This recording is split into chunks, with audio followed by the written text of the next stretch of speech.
Hey guys, tonight we slip into a world softened by steam and silence. You step into a tea house in Ming Dynasty, China, somewhere off a narrow street, the kind you don't remember entering.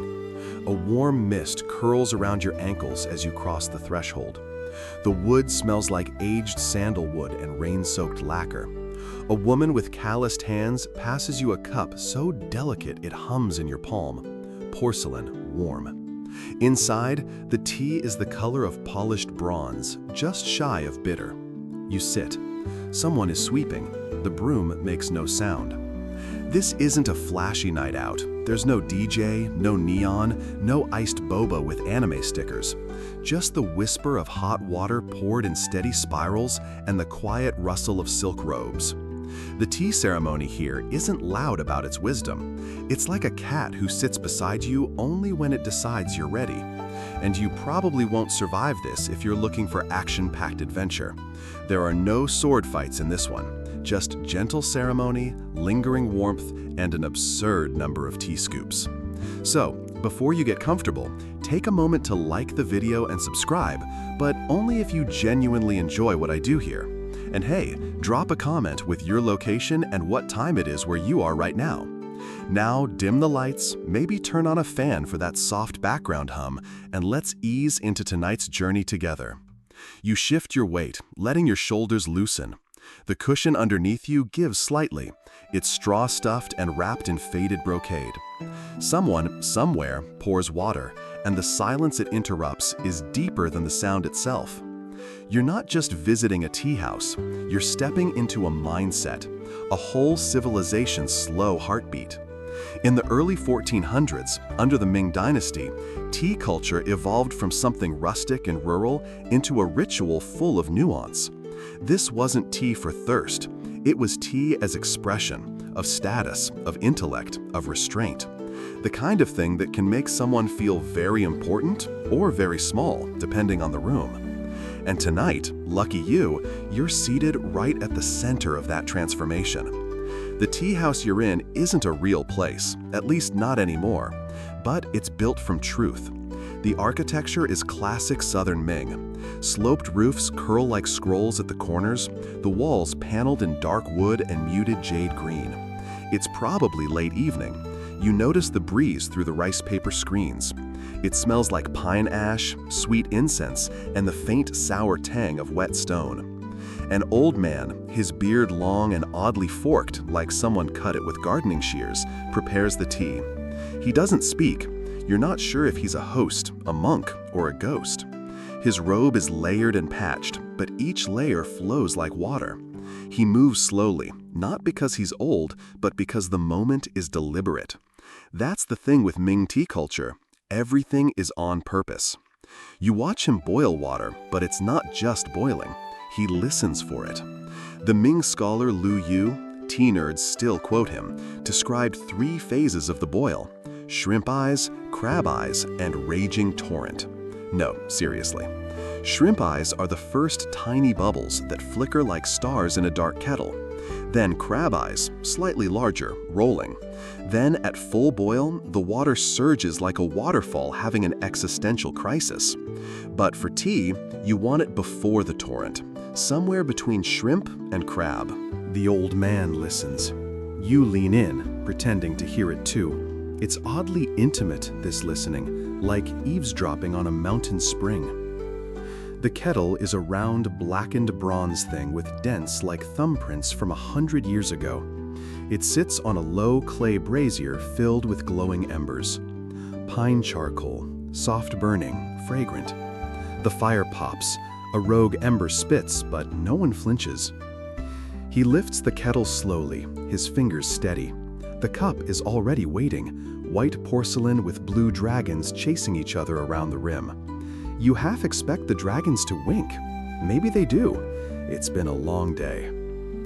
The tea leaves rest in a shallow bamboo scoop, looking a bit like seaweed confetti. They aren't crumbled into dust like modern bagged tea. These are whole leaves, twisted, sun-dried, and packed with stories.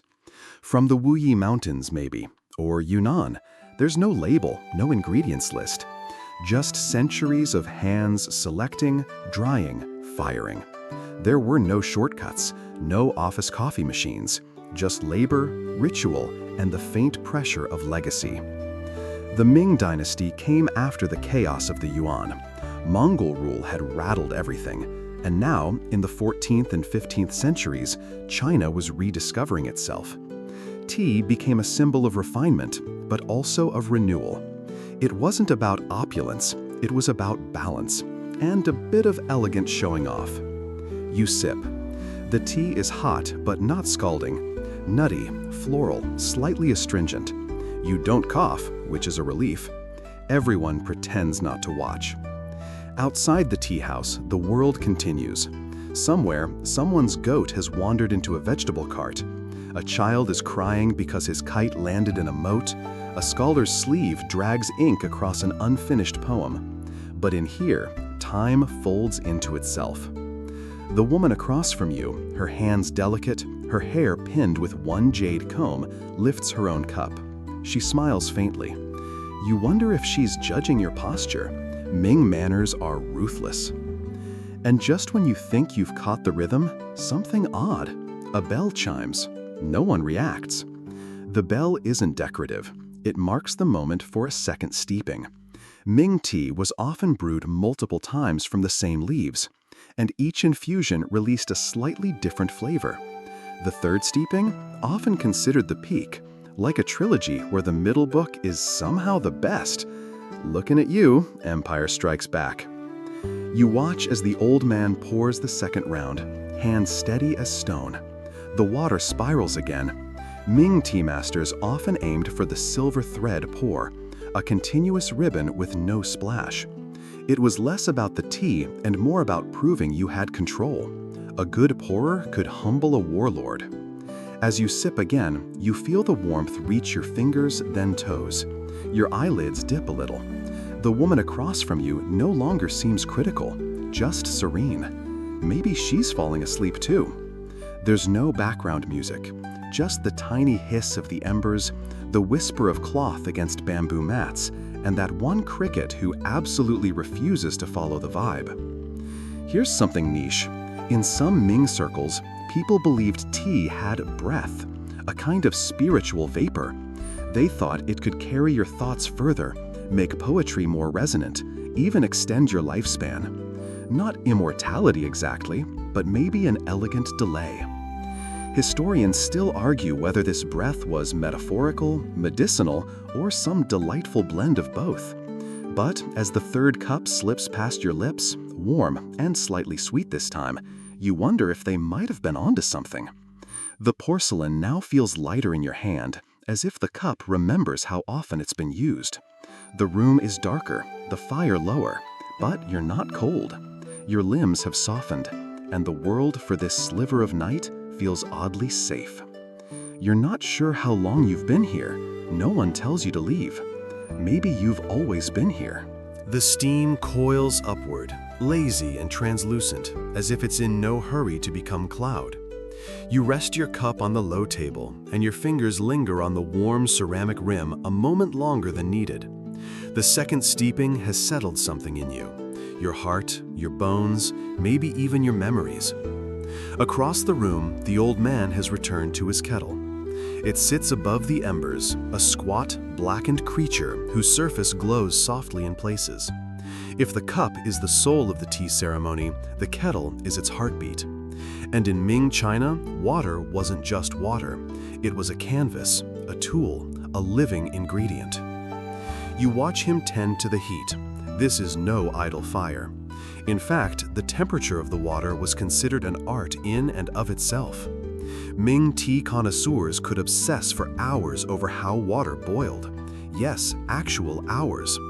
Some believed that spring water gathered from specific locations, ideally in the early morning and only after a rainfall, produced the cleanest, most vital tea. Others claimed that snowmelt from mountain peaks, stored in earthenware jars and aged for years, gave the lightest body. You look at the kettle again, half expecting it to whisper poetry at you. It does not. But the old man does adjust the coals, sliding them slightly, blowing on one side to coax a brighter burn. His lips barely move.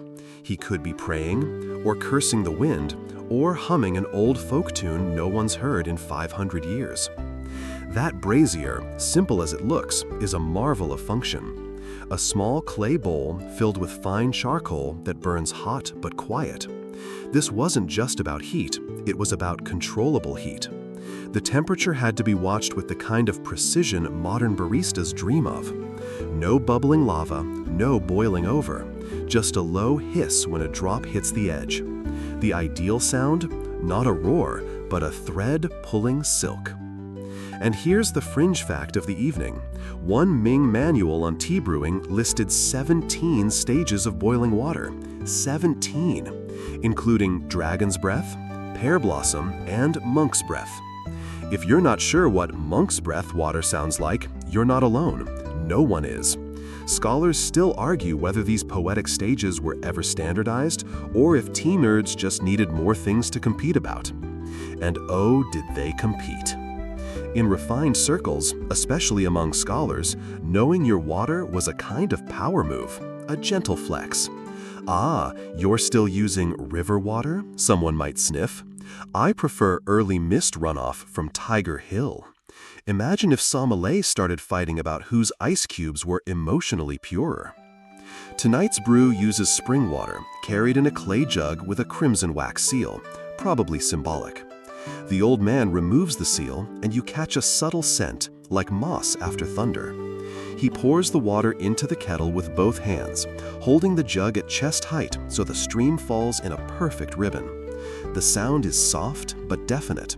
No splash, no slosh, just the sound of potential energy. You're watching a performance that's meant to look effortless, but everything here is practiced, rehearsed. The water, the kettle, even the movements of the sleeves. Long, elegant sleeves that sometimes have no practical purpose other than to trail in the breeze and remind everyone you don't work in a field. You shift slightly on your cushion and notice how quiet the room has become. Not silent, just layered with softer sounds. Someone is adjusting their robe. A single teacup clicks against lacquered wood. A moth flits past the lantern near the door. That cricket is still here, stubbornly offbeat. And the boiling begins. First come the shrimp eyes, tiny bubbles that cling to the bottom like shy thoughts. You lean closer. The kettle murmurs. The old man tilts his head, listening, not to the sound exactly, but to the space between the sounds. That's where the art lives, in what isn't heard, in what's just about to become. Then the crab eyes appear. Bubbles roll up the sides like pearl-sized dancers, slow and dignified. The old man lifts the kettle, turning it slightly, examining the surface like a painter studying oil on canvas. He does not let it reach the full boil. That would be vulgar. He waits, then pours.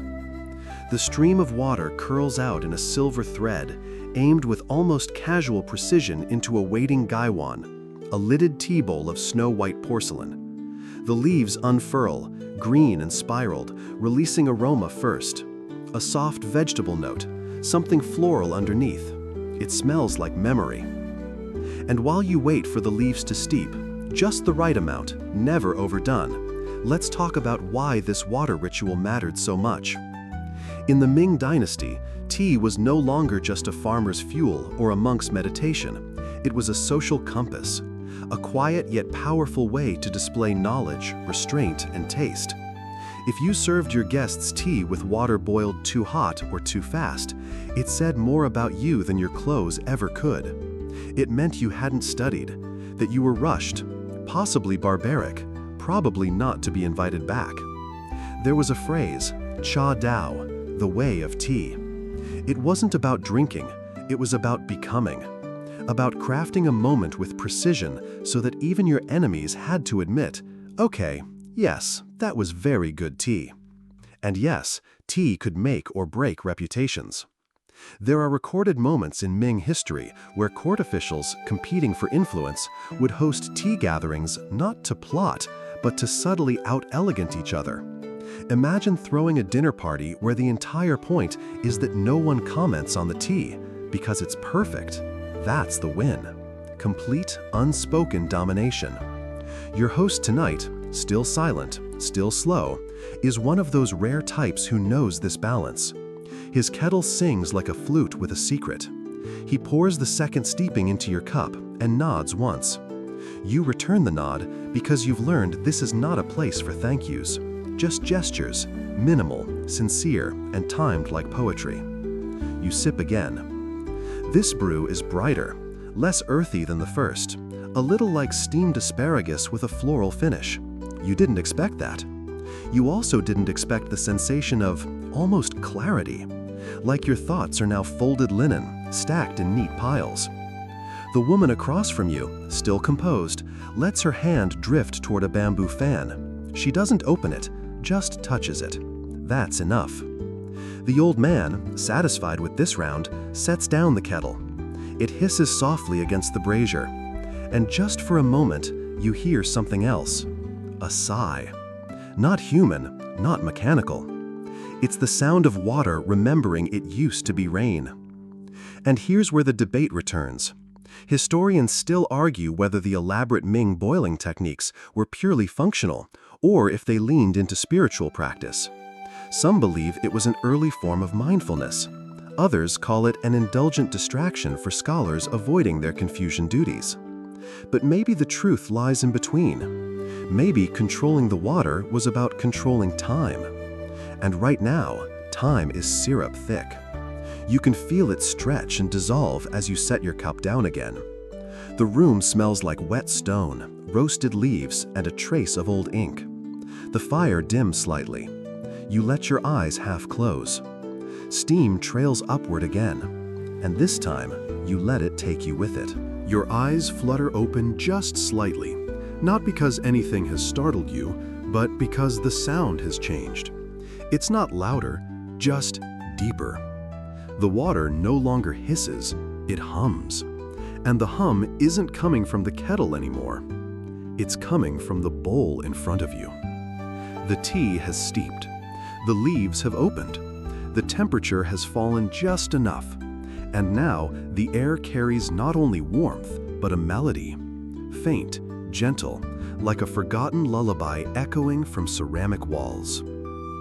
You lift the bowl again, porcelain so fine you can almost see through it. The warmth kisses your palms, and for a split second, it feels like holding a small animal, delicate, full of energy, completely unaware of your human stress. You sip. This is a new tea. The first was floral and gentle. This one is roasted, darker, deeper. It tastes like driftwood and toasted rice and autumn wind. It is the Ming Dynasty in a mouthful, elegant, layered, and maybe slightly suspicious of your intentions. The old man across from you does not explain the tea. He doesn't need to, because now the ceremony shifts, not just in flavor, but in rhythm. What was once a quiet meditation on water has become an exploration of leaves. Leaves were everything. In Ming times, the production of tea leaves was a craft worthy of obsession. This was the dynasty that saw the shift from powdered tea, popular in the Song dynasty, to loose leaf brewing. That change alone reshaped the entire practice. You glance down at the bowl and watch the leaves swirl lazily. They aren't chopped into bits, they're whole, curled like sleeping insects. And when you tip your bowl, they roll over one another in slow motion, as if dancing in dream time. Loose leaf brewing wasn't just prettier, it was more honest. You could see the quality. You could judge the pluck, the age, the oxidation. Ming scholars believed that tea, like people, revealed its character over time and with heat. A bitter leaf might soften. A bright one might go dull. But everything revealed itself in the end. And it mattered, because leaves weren't just leaves. They were statements. Imagine showing up to a gathering like this and placing down a small silk pouch filled with your latest tea acquisition. Maybe it's from Wuyi Mountain, where the cliffs drop like staircases into mist. Maybe it's dragonwell tea from the West Lake of Hangzhou, flat, jade-colored, kissed by the morning dew. Maybe you've named it something poetic, like rain on old bamboo, or cricket in plum tree. That was a thing. Names mattered. Some connoisseurs went as far as composing poems for each new harvest. Others held tastings where only a single variety was analyzed and praised or politely dismissed for hours. If you think wine people are intense, you've clearly never met a Ming Dynasty tea poet after their third steeping of silver needle. Of course, the real flex was to grow it yourself, or to source it from a secluded farm that no one else had access to. A few emperors were said to receive tribute teas from monks who cultivated their leaves on sacred mountaintops, guarded by tigers and, presumably, very bored gods. You glance across the room. One of the guests is inspecting a small jar, hand-painted with lotus petals and calligraphy so fine it looks like brushstroke whispers. The jar contains the next tea. The old man holds it briefly, as if weighing not its physical mass, but its mood. Then, with great care, he opens the lid. The scent that escapes is startling. Not in a bad way, just unexpected, a little smokier, maybe a hint of something fermented. You don't say anything, no one does, but everyone leans forward just a little. Because here's the quirky fact.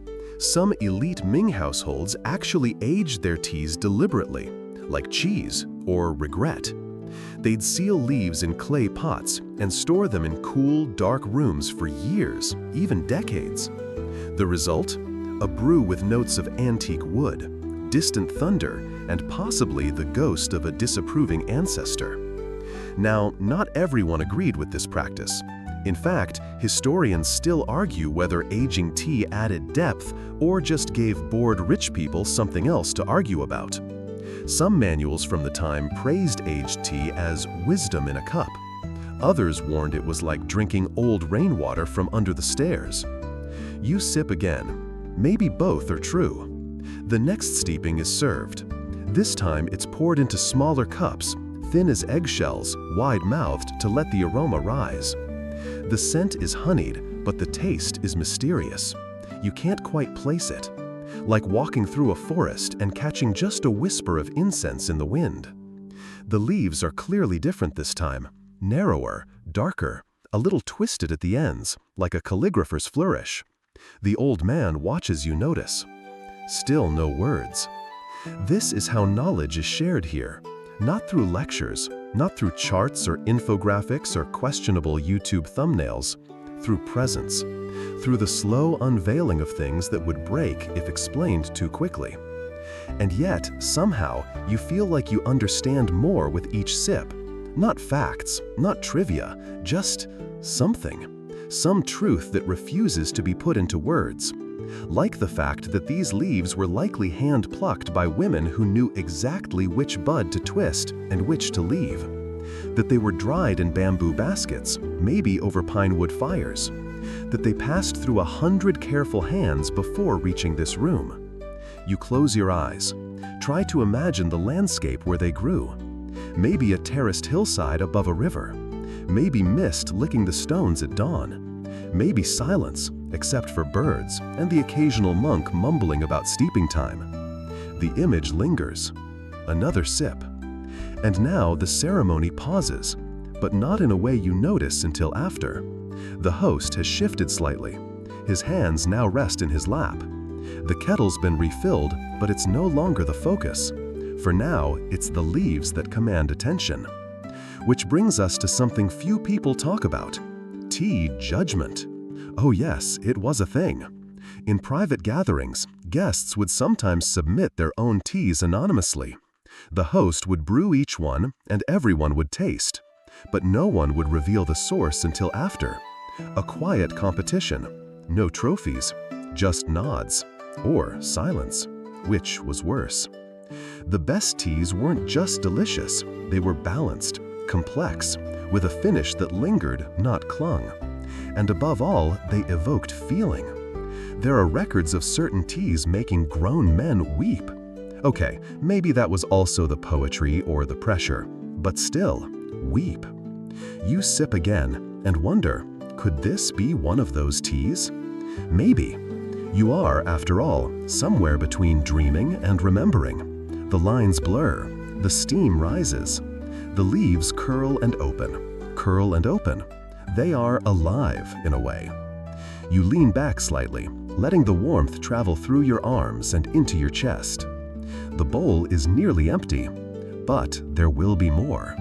There's always more, until there isn't. You let the last drop linger on your tongue, thinking about the journey of a leaf, from mountain to mouth, from green shoot to withered curl, and how much effort it takes to make something this simple feel this sacred. Across from you, the old man refills the kettle again. He doesn't look up. He doesn't need to. You're ready. You're not entirely sure when the silence became so soothing. Maybe it crept in, like the scent of jasmine after rain, subtle at first, then somehow everywhere. Not a heavy silence, a kind one, the sort that listens more than it hushes, the kind you start to trust. Your next cup is placed before you, but this time, something's changed. The host, still quiet, still unreadable, has taken out a different vessel, smaller, narrower. It's a gaiwan, a lidded bowl, white porcelain, brushed with the faint outline of cranes flying over pine trees. Delicate, yet firm, a tool meant for precision. As he lifts the lid with a smooth flick, you feel the ceremony lean into its next layer. You're moving past appreciation and into something like analysis, but whispered. Academic, but poetic. Think, if a university seminar wore silk slippers and spoken metaphors. Gaiwan brewing was a Ming refinement, a new way to steep leaves with control and respect. You use it not just to brew tea, but to interact with it. Lid in one hand, bowl in the other. You swirl, you pour, you wait. Not too long, not too hot. It's a choreography of temperature and timing. The host tilts the gaiwan and lets the tea spill into 3 tiny cups, lined in a row like listening ears. Each guest takes one, including you. No clinking, no toast, just sips. This tea? Lighter, fragrant, the kind of brew that makes your breath feel thinner, like you've inhaled a garden you're not allowed to pick. It hums with orchid and something a little wild, maybe citrus, maybe mischief. This one, you learn, is Dan Kong, a semi-oxidized tea grown high on the Phoenix Mountains. The leaves are long and wiry, with tips that look like they've been sculpted by wind. And here's the quirky part. Dan Kong is famous for mimicking other flavors, peach, almond, even magnolia, without ever being flavored. It's the chameleon of the tea world, but a classy chameleon. Like if a shapeshifter got accepted to the Imperial Academy and never bragged about it. The tea glides down your throat like silk dipped in sunshine, and suddenly you remember the debates you've heard whispered in the background. That shift from powdered tea in the Song Dynasty to whole leaf brewing in the Ming, it wasn't just aesthetic, it was philosophical. Powdered tea was whipped into foam, like matcha is today. It was energetic, bold, performative. But Ming scholars wanted clarity. They believed the true spirit of tea could only be known through simplicity, through form stripped down to its barest essence. Historians still argue whether this was about taste or just tastefulness.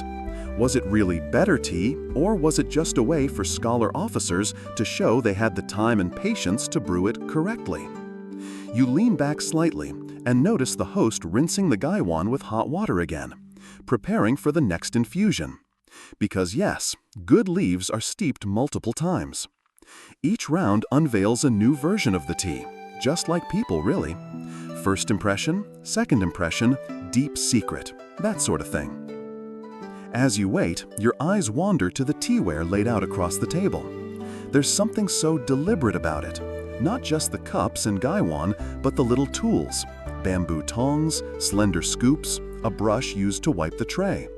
Even the tray itself is carved with a shallow groove guiding excess water into a hidden basin. Nothing is wasted. Everything has its place. You're watching a language in objects. That's another thing the Ming were famous for, the elevation of the everyday. Teaware wasn't just functional, it was art. And not loud art. No gold dragon snarling at the rim, no gaudy peacock feathers bursting from the lid. Just simple lines, perfect glazes, and maybe a tiny inscription so delicate you have to squint to read it. One cup you're handed next is pale celadon, green like moonlight on bamboo. When you tilt it, a fish appears at the bottom. Not a real fish, a glazed illusion, revealed only when the cup is full. It swims in your tea like a secret. Another cup has a faint crackle pattern, hairline fractures under the glaze that catch the light. Ming collectors loved this effect. They called it ice crackle.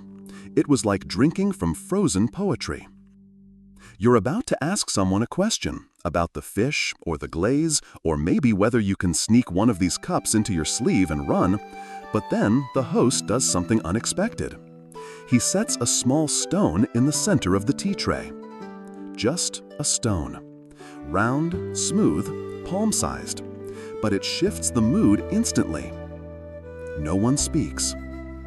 You wait. And then he pours tea onto it. Not into a cup, not for anyone to drink, just onto the stone. The liquid trickles down its surface and disappears into the tray's grooves. A small offering, a ritual inside the ritual. A few of the guests bow their heads slightly. You do too. No one tells you why. And that's the point. Because part of the Ming tea ceremony was acknowledging the unspoken, the things that didn't need names. Maybe the stone was a prayer, a gesture of gratitude. Maybe it was just about reminding everyone that tea isn't just for you. Sometimes it's for what's absent. A memory, a teacher, a loss, a ghost. Some hosts even brewed a cup and set it aside for someone who'd passed, not mournfully, just gently, as if the dead might still enjoy a sip if the brew was right. It's your next cup that brings you back to earth, or at least down a slightly more human path. The flavor hits with a quiet surprise. Earthy, almost mushroomy, but bright too, like walking through a pine forest with a citrus peel in your pocket. It's Luan tea, a darker, fermented variety, a favorite among scholars who wanted something grounding, especially before writing. You can see why. This tea doesn't flirt. It grounds you, reminds you that you are a body, with breath, with heat, and that even when your mind floats off into philosophy and steam, your feet should still be touching wood or soil or woven mat. A man across from you leans forward to refill his cup and accidentally spills a drop. Just one. But it splashes on the lacquer tray with a tiny click. Everyone looks at it, just for a second. No one scolds, no one fusses. Instead, the host nods once and wipes it with a cloth, as if saying, that was part of it too. Because here's the truth they never write down. Imperfection is sacred in the tea ceremony. A slightly chipped cup, a tea leaf that floats when it should sink, a moment of laughter when silence was expected. These were not interruptions. They were reminders that beauty lives next to accident, that control is never full, that tea, like life, spills sometimes. You sip the Luan again and wonder what kind of calligraphy it would inspire. Something bold, probably. Broad strokes, fewer flourishes. You imagine brush against paper, ink bleeding just slightly at the edge. Not messy, just alive. The final pour of this round arrives in a cup shaped like a plum blossom. The petal edges curve softly outward, and when filled, the tea settles in the shape of a flower. You're almost certain that's on purpose. You raise it slowly, not out of habit now, but reverence, because you've started to sense the depth of what you're part of. Not a performance, not a party, but a layered, living meditation. On heat, on leaves, on human hands meeting nature halfway. The cup touches your lips. You sip. And quietly, the stone in the middle of the tray steams slightly, still wet from its offering. You close your eyes. Let it linger. Let it all linger. You're not sure how long you've been here now. Time, like steam, feels less linear with every pour. The light has shifted just a little, filtering through the slatted windows in a soft gold haze. You blink and realize you haven't spoken in what feels like hours, but not because you're bored. You're just elsewhere. The next cup placed in front of you is different again, slightly larger, shaped like a shallow bowl. The rim is rough, almost sandy to the touch. The glaze a soft, milky white that pools in bluish streaks where it thickened in the kiln. This, your host tells you, is a Jianware cup, and it might be the oldest piece on the table.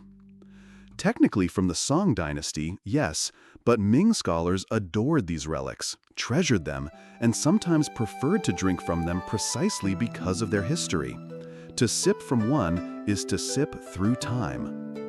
The tea poured into it now is bold, dark as ink, rich with a roasted aroma. It smells like firewood and dried plum, maybe even leather-bound books if your imagination squints just right. You lift it carefully with both hands. This is Wui Yancha, rock oolong from the Wui Mountains. Grown in mineral-rich cliffside crevices, often in spots so precarious that harvesters use ropes to reach the leaves. Some call it cliff tea, others just call it Da Hung Pao, the big red robe. Why the dramatic name? That's where it gets weird.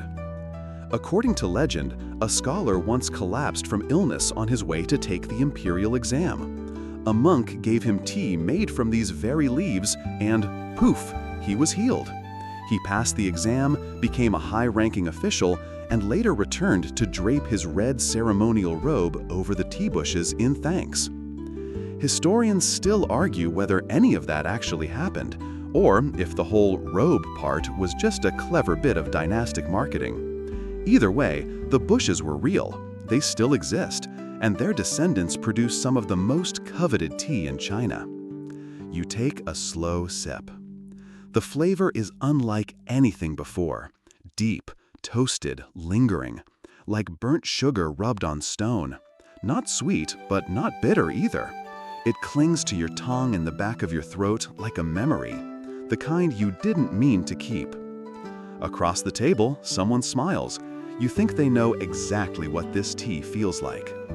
By now, you're familiar with the rhythms of the ceremony, the quiet rinsing of the cups, the careful handling of leaves, the steam that rises in coils only to vanish mid-air like a magician's trick. But suddenly, the host does something you weren't expecting. He brings out a scroll, unrolls it carefully on the table beside the tray.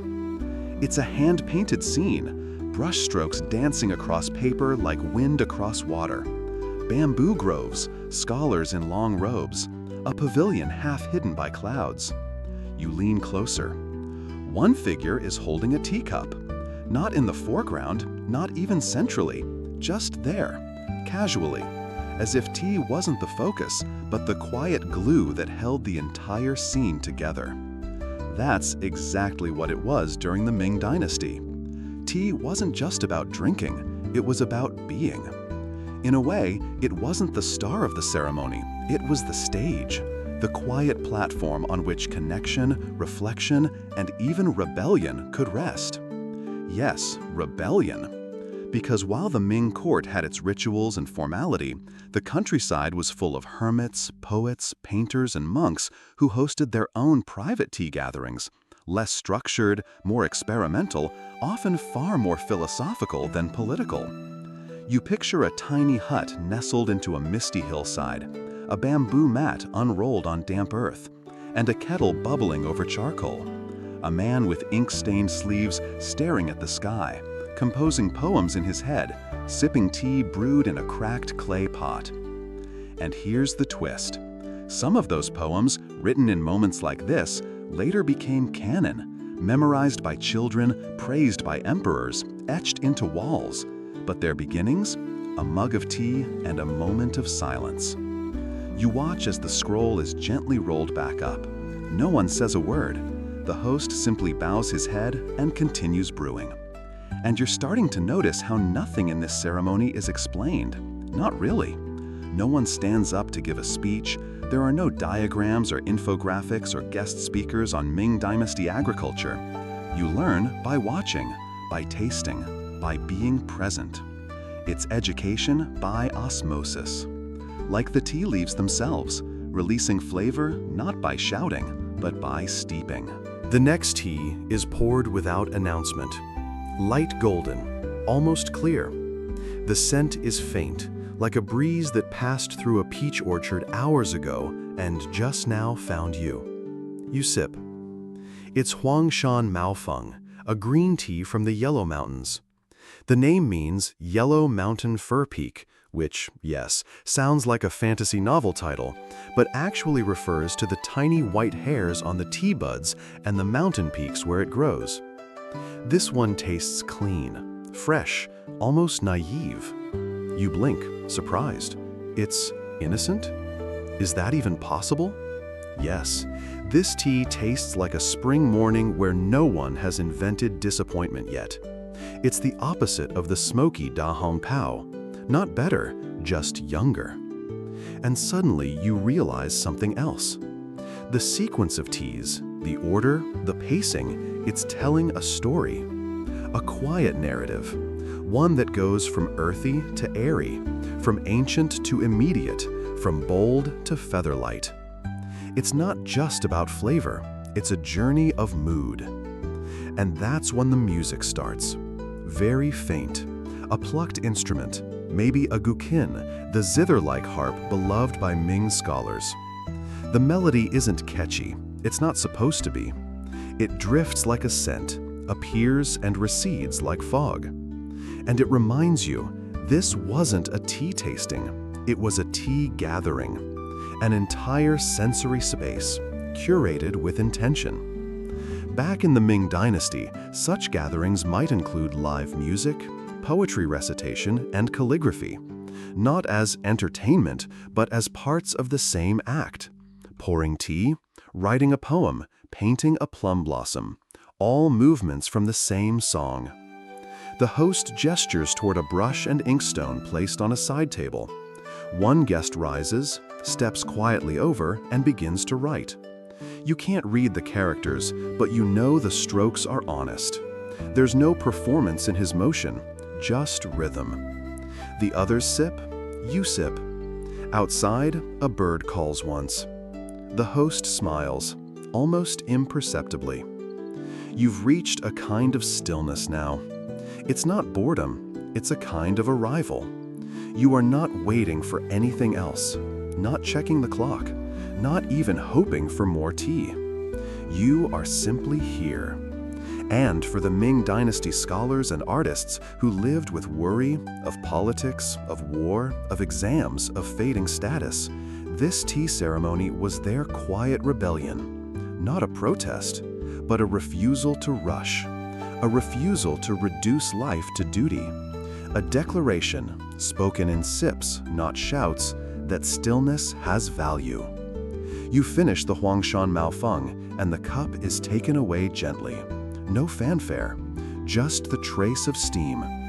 You hear someone exhale, and, for the first time, you realize it's not someone else, it's you. The teacups are quieter now.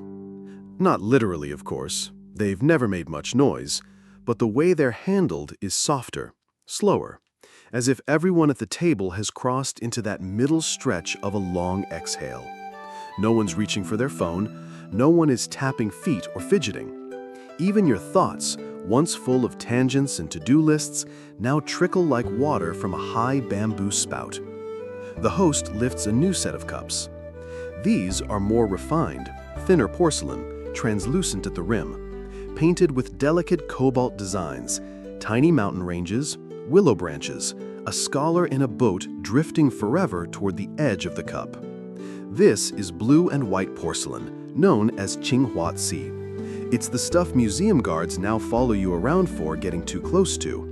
But back in the Ming Dynasty, it was booming business, particularly under Emperor Xuande, who basically turned Jingdezhen, the porcelain capital, into a caffeine-fueled creative laboratory. You'd think the demand came from the emperor's court or wealthy merchants, but actually, some of the biggest customers were overseas. Persian traders, Ottoman elites, and later the Portuguese and Dutch. Ming blue and white porcelain became the global aesthetic flex of the 15th century. And not just for teacups. Plates, vases, inkstones, you name it, someone in Istanbul or Amsterdam was offering absurd prices to get their hands on it. There's even a documented case of porcelain being traded for live horses. Yes, you heard that right. A chestnut stallion for a pair of ginger jar twins. Historians still debate whether this was exaggeration or actual transaction, but it wouldn't be the strangest trade deal of the time. Remember, this was an age when tea leaves were currency, bricks of compressed leaves stacked like silver bars. But here's the thing. Despite all this international excitement, back in China, these cups weren't just luxury goods, they were cultural signals, especially at the tea table. Holding a cup of blue and white porcelain meant something. It told your guests that you appreciated elegance, but also lineage, that you knew art, understood brushwork, respected tradition, but you weren't above a little commercial flair. Because let's not forget, even the most serene scholars had to keep up with trends. That's why certain cups featured inside jokes among literati. One might show a crane flying toward a pine tree, a metaphor for longevity.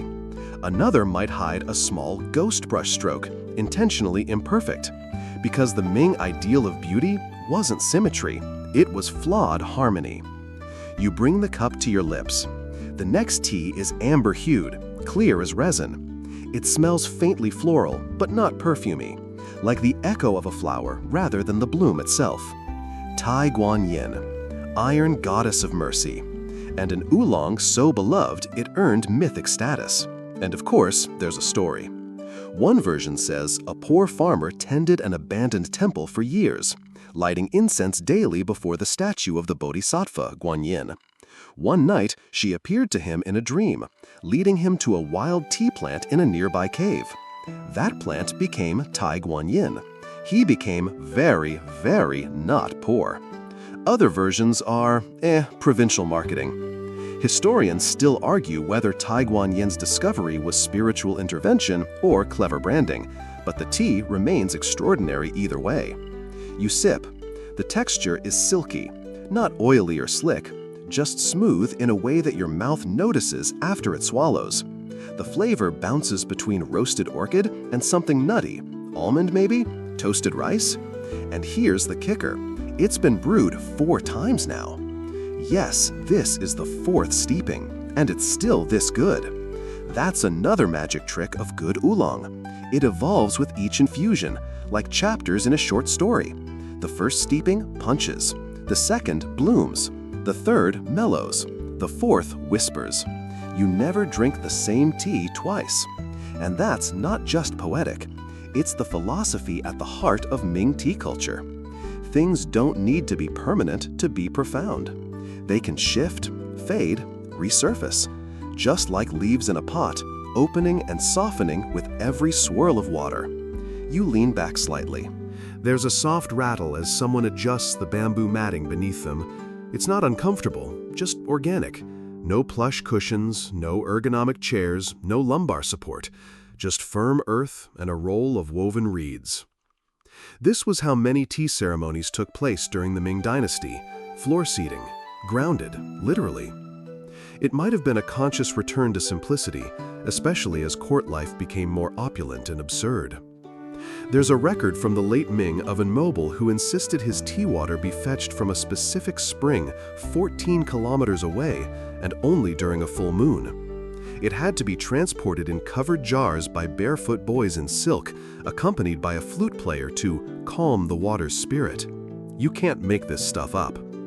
But while the aristocracy leaned into these quirks, rural tea culture stayed earthy. Local leaves, clay pots, water boiled over pine cones and twigs, and conversations that wandered like stray goats. Some of the most enduring tea poetry came not from palaces, but from hermits who wrote between chores, men who boiled millet 1 hour and composed transcended verse the next. One poem from that era reads, "I boil water with morning frost. The leaves curl like startled moths. My cup reflects a cloudless thought, then vanishes before I drink it." You don't need to understand all of it, you just feel it. And that was the point. Ming tea culture wasn't just about taste, it was about attention. To sit with a cup, to notice it, to steep yourself alongside it. Even the water mattered. Some connoisseurs swore by snow water, melted from mountain peaks, collected in porcelain jars, and aged in shadow for exactly 100 days. Others insisted on spring-fed bamboo hollow drips, or even rain caught during thunderstorms, believing the lightning added vital spirit. And yes, scholars argued about it in lengthy scrolls, because nothing says relaxed beverage culture like a 4,000-word diatribe on the superiority of thunderstorm runoff. Still, they weren't entirely wrong. Water does change the brew. Its mineral content, temperature, flow, all affect flavor. But the real alchemy? It's in the moment. The setting, the silence, the curve of the cup in your hands, and the warmth seeping through your fingertips. You look up. Someone has lit an incense coil in the corner. The scent curls toward you slowly. Sandalwood, maybe, with a hint of resin and old books. It wraps the room in a haze of memory, or maybe just suggestion. Incense was common in tea ceremonies, not to mask smells, but to center people, to keep the room anchored in its own gravity. There were even games, called xiangji, where guests would guess the ingredients of a blend or describe the scent using poetry or metaphor. One famous host reportedly described a rare incense as the breath of a bronze statue dreaming of pine trees. That's either brilliant or pretentious, maybe both. Welcome to the Ming Dynasty. The Taiguan yin is poured one last time. This steeping is quieter, thinner, but no less lovely. It feels like a goodbye that doesn't need words.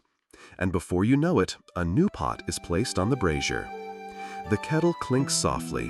The flame is low now, the rhythm unhurried. The next tea will be different again, and so will you. The new pot simmers gently. You catch the sound first, a low, steady breath, like someone fast asleep under a thick blanket. Then the scent arrives, slightly sweet, slightly grassy, like warm hay on a spring afternoon. You don't recognize it immediately. And that's the point. The host lifts the lid of the clay pot just slightly, letting the steam bloom, and then reaches for a slender scoop made from polished ox horn. With a flick of the wrist, a few light green curls of dried tea tumble into a smaller side bowl. This is Longjing, Dragonwell tea.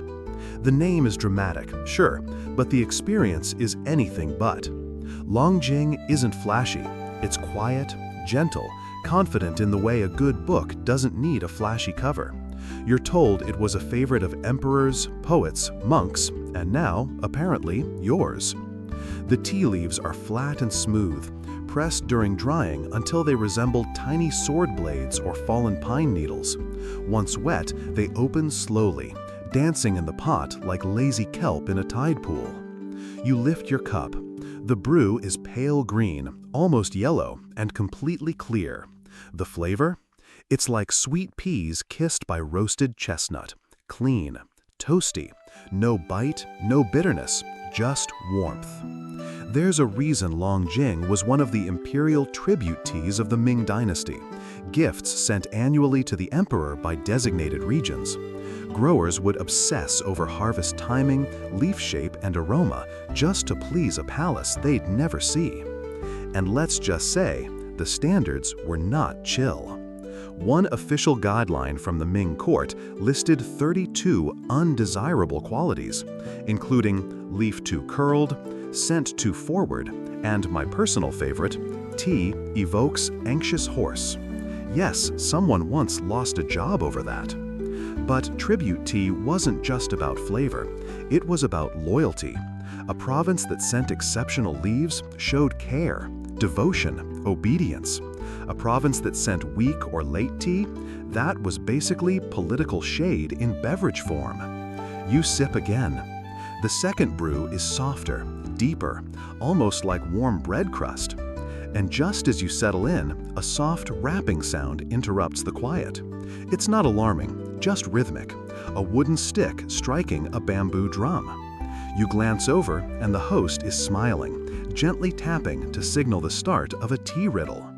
Oh yes, these were a thing. Guests would be invited to solve poetic puzzles written on scrolls or recited aloud during the later stages of the ceremony. Riddles that referenced tea, nature, and Confucian wit. For example, what has no feet but walks to your lips, carries the mountain, then silently slips? You guess, tea. Ding ding, someone passes you a plum blossom cookie. A soft laugh goes around the room. This isn't competitive, it's cozy, a way to keep the mind lit while the body sinks. In Ming salons, these games could go on for hours. Some even involved props. Tea trays carved with miniature landscapes where guests would float leaves like boats and make up stories. Think Dungeons and Dragons, but with caffeine and calligraphy. Historians still debate whether these rituals were born from genuine love of tea or just excuses for rich men to show off how clever they were. But either way, it made tea a medium for play. Which brings us to a slightly more eccentric figure of the Ming tea world, Zhang Yuan, the man who literally wrote the book on tea, several books in fact. His most famous work, Cha Pu, was more than just a brewing manual. It was a lifestyle manifesto. Zhang had strong opinions. For example, never drink tea when angry. Don't talk too much during brewing. Avoid garlic for at least 48 hours before drinking green tea.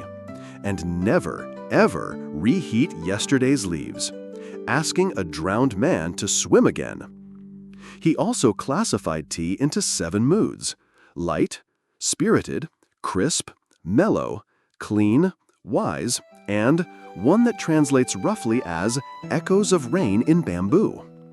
No idea what that one tastes like, but you're pretty sure you've had it. Your own cup is being refilled again. The host uses a gong dao bei, a fairness pitcher, to ensure everyone gets tea of equal strength.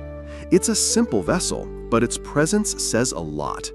During the Ming, it became common practice, especially in refined gatherings, because fairness matters, even in tea, especially in tea. In fact, some records suggest disputes were resolved at the tea table. Neighbors with land feuds, siblings fighting over inheritance, even minor officials settling turf spats. You'd sit, steep, speak, and sip until tempers cooled. There's even a famous story of a courtier and a monk debating existence over tea, whether the soul persists after death. After 3 pots, they agreed on nothing, except that the tea was excellent. You glance around. The room is still. Light filters through the lattice windows, tracing faint grids across the floor. A breeze shifts the incense smoke, painting slow loops in the air. Somewhere outside, a bird chirps once, then thinks better of it. This is what Ming hosts called tea silence. Not awkward, not empty, just uninterrupted. A space where words don't have to rush in, where the brew speaks for itself. It was so valued that some gatherings included quiet rounds, where no one could speak until the host poured a final tiny cup and tapped the edge with a fingernail, once to end silence, twice to prolong it. And if you really listened during those silences, you might hear something rare, your own internal noise quieting down, your mind unclenching. Which is probably what Ming Buddhists meant when they said tea reminds the body of stillness. Stillness that doesn't mean nothing is happening. Stillness that means everything is allowed to happen, without effort. You breathe. Your fingers rest on the warm ceramic cup, and for a moment, no deadline exists, no past to correct, no future to brace for. Just you and the tea and the stillness in between. Later, the host lifts another set of leaves. These are darker, curled like tiny commas, and smell faintly of plum and earth. Pu'er, a fermented tea that travels with time. But that's for next. For now, the pot is lifted one final time. The dragon well has given all it can, and you have never felt lighter. You lean forward slightly as the next leaves are scooped, dark, dense, and rich with the scent of old books and mossy stone paths after rain. There's something earthy here, something patient. This is Pu'er, the aged wanderer of the tea world. Unlike the bright, grassy Longjing or the perfumed elegance of Taiguanyin, Pu'er is deep, mellow, the kind of tea that feels like it remembers your ancestors. The host sets a small, flat disc beside the pot. It's a compressed tea cake, dark and rough-edged, wrapped in mulberry paper stamped with red brush strokes. And you're told, this one, it's 15 years old, which in Pu'er terms is barely a teenager. Some of the finest Pu'ers are aged for decades, maturing slowly like a cask of wine or a quiet grudge. The fermentation process continues long after pressing, so the flavors deepen, soften, merge. You're not drinking leaves, you're drinking time. And yes, the older it is, the more expensive. There's a story of a Ming merchant who passed down tea cakes instead of jewelry in his will. Each one carefully labeled with its harvest year, leaf origin, and the temperature of the spring water used in its first brewing. Today, a single 400-year-old cake sold at auction for nearly $500,000. $500,000 for a disc of leaves that taste like dirt and dreams. Historians still argue whether the early Ming elite truly appreciated Pu'er, or if it was just peasant fuel that slowly climbed the ladder of prestige. But by the later Ming years, it had certainly made its way to high tables, especially among Taoist hermits and Confucian scholars who liked their tea the way they liked their philosophy: dark, complex, and possibly immortal. You sip. It's unlike anything so far. Thick-bodied, almost brothy. Notes of dried fruit, damp wood, maybe a hint of smoke. And there's something almost grounding about it, like someone's placed a warm stone in your stomach. You don't just taste Pu'er, you feel it. And maybe that's why the Ming tea masters often saved it for later in the ceremony. It was the nightcap, the philosopher's drink, the tea for when words ran out and the fire had burned low. There's a soft chime. The host lights a small oil lamp in the corner, just enough to keep the shadows soft but not total. The color of the light glows amber, flickering gently across the edges of teacups and the folds of robes. This, too, is part of the ceremony. In Ming practice, lighting mattered. Some gatherings were timed deliberately for twilight, so that the first tea was brewed in daylight and the last in moonlight. The progression from clarity to shadow mirrored the arc of the conversation, and the descent from intellect to instinct. One late Ming diary describes a tea night that began at sunset and ended just before roosters crowed. The final entry reads, "No one said goodbye. The kettle sighed. The lamp blinked once. Then sleep took us like snow." There's a hum of laughter now. A guest, slightly flushed from the warmth and the richness of the Pu'er, shares a tale of a tea duel gone wrong. Apparently, two poets once competed to outbrew one another, using increasingly rare water sources, bizarre steeping rituals, and dramatic pour techniques. One attempted a 5-foot water thread pour that landed most of the tea on the ceiling. The other brewed from water caught in a lotus leaf, then promptly set the leaf on fire by accident. No one won, except the cat, who licked the spilled tea and spent the next 6 hours staring at a wall.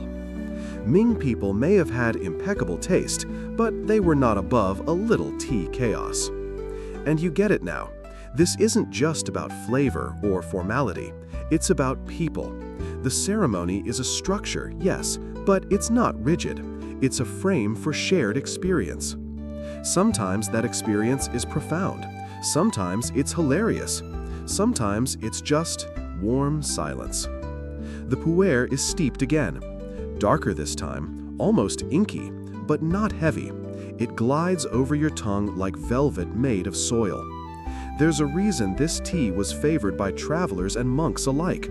It nourishes, it holds.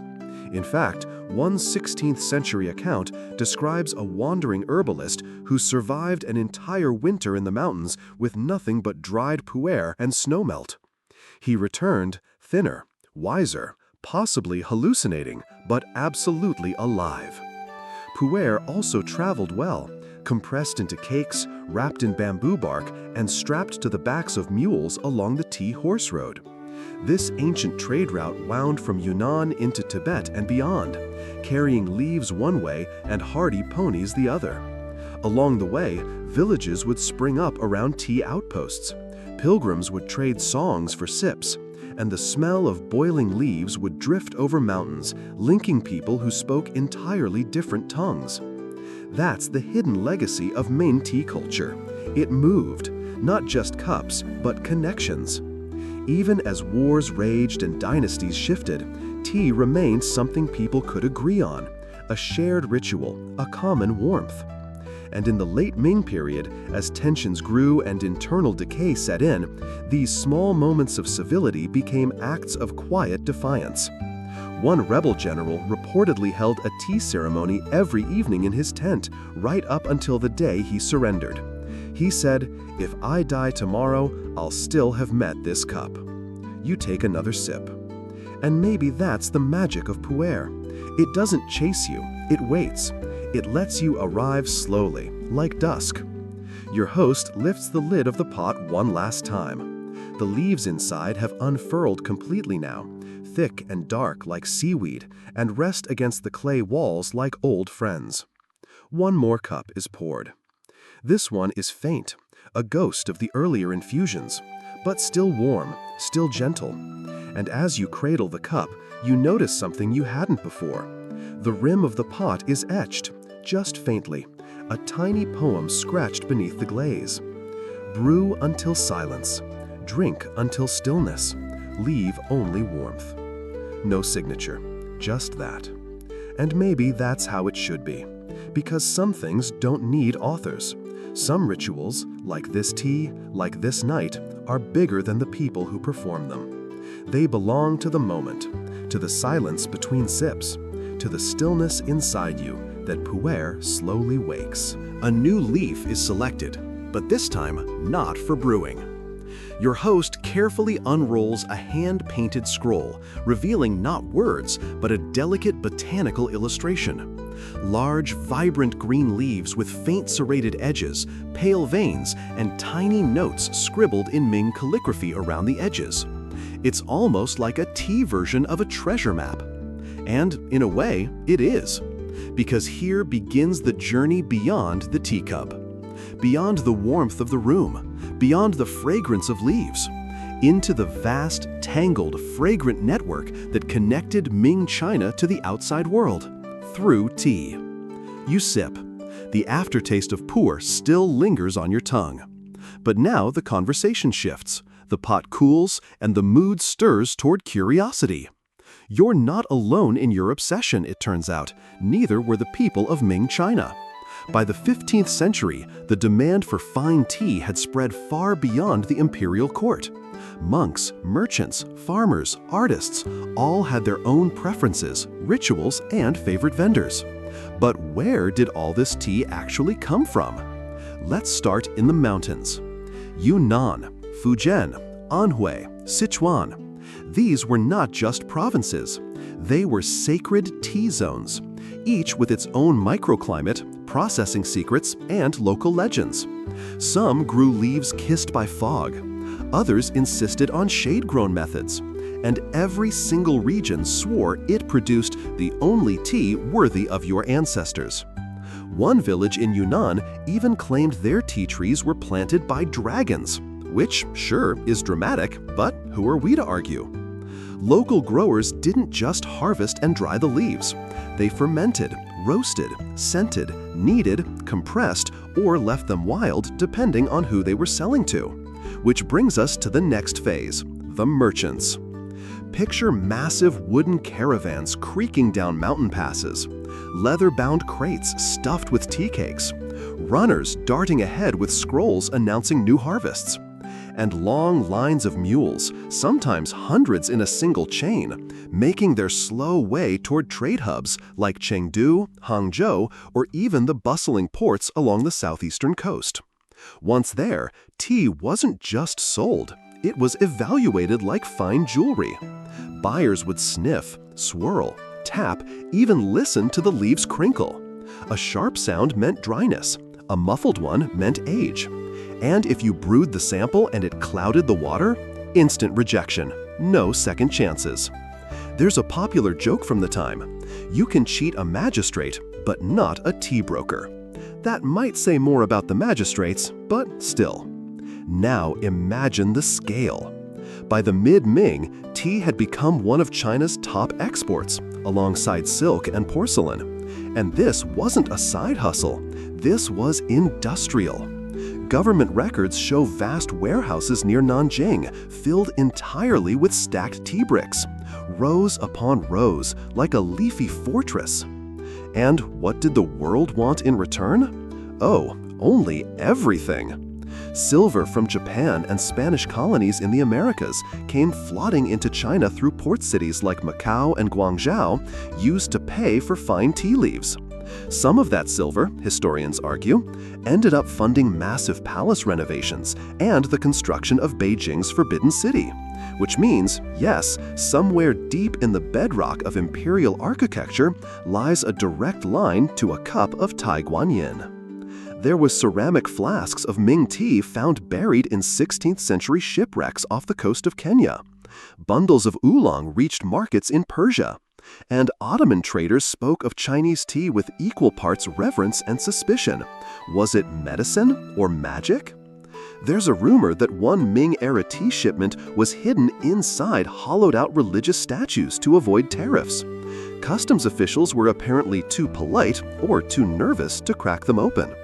Historians still argue whether such smuggling tales are real or exaggerated, but the demand for tea? That was very, very real. Even European envoys began sniffing around.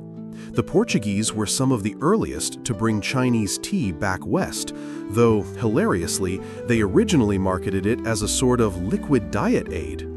Flushes the organs, one 16th century note claimed, and makes the face less offensive. Charming.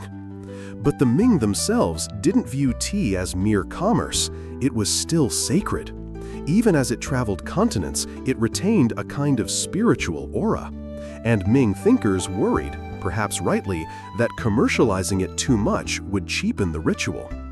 One scholar wrote, "When the leaf becomes currency, it forgets how to whisper," which sounds dramatic, but also kind of wise.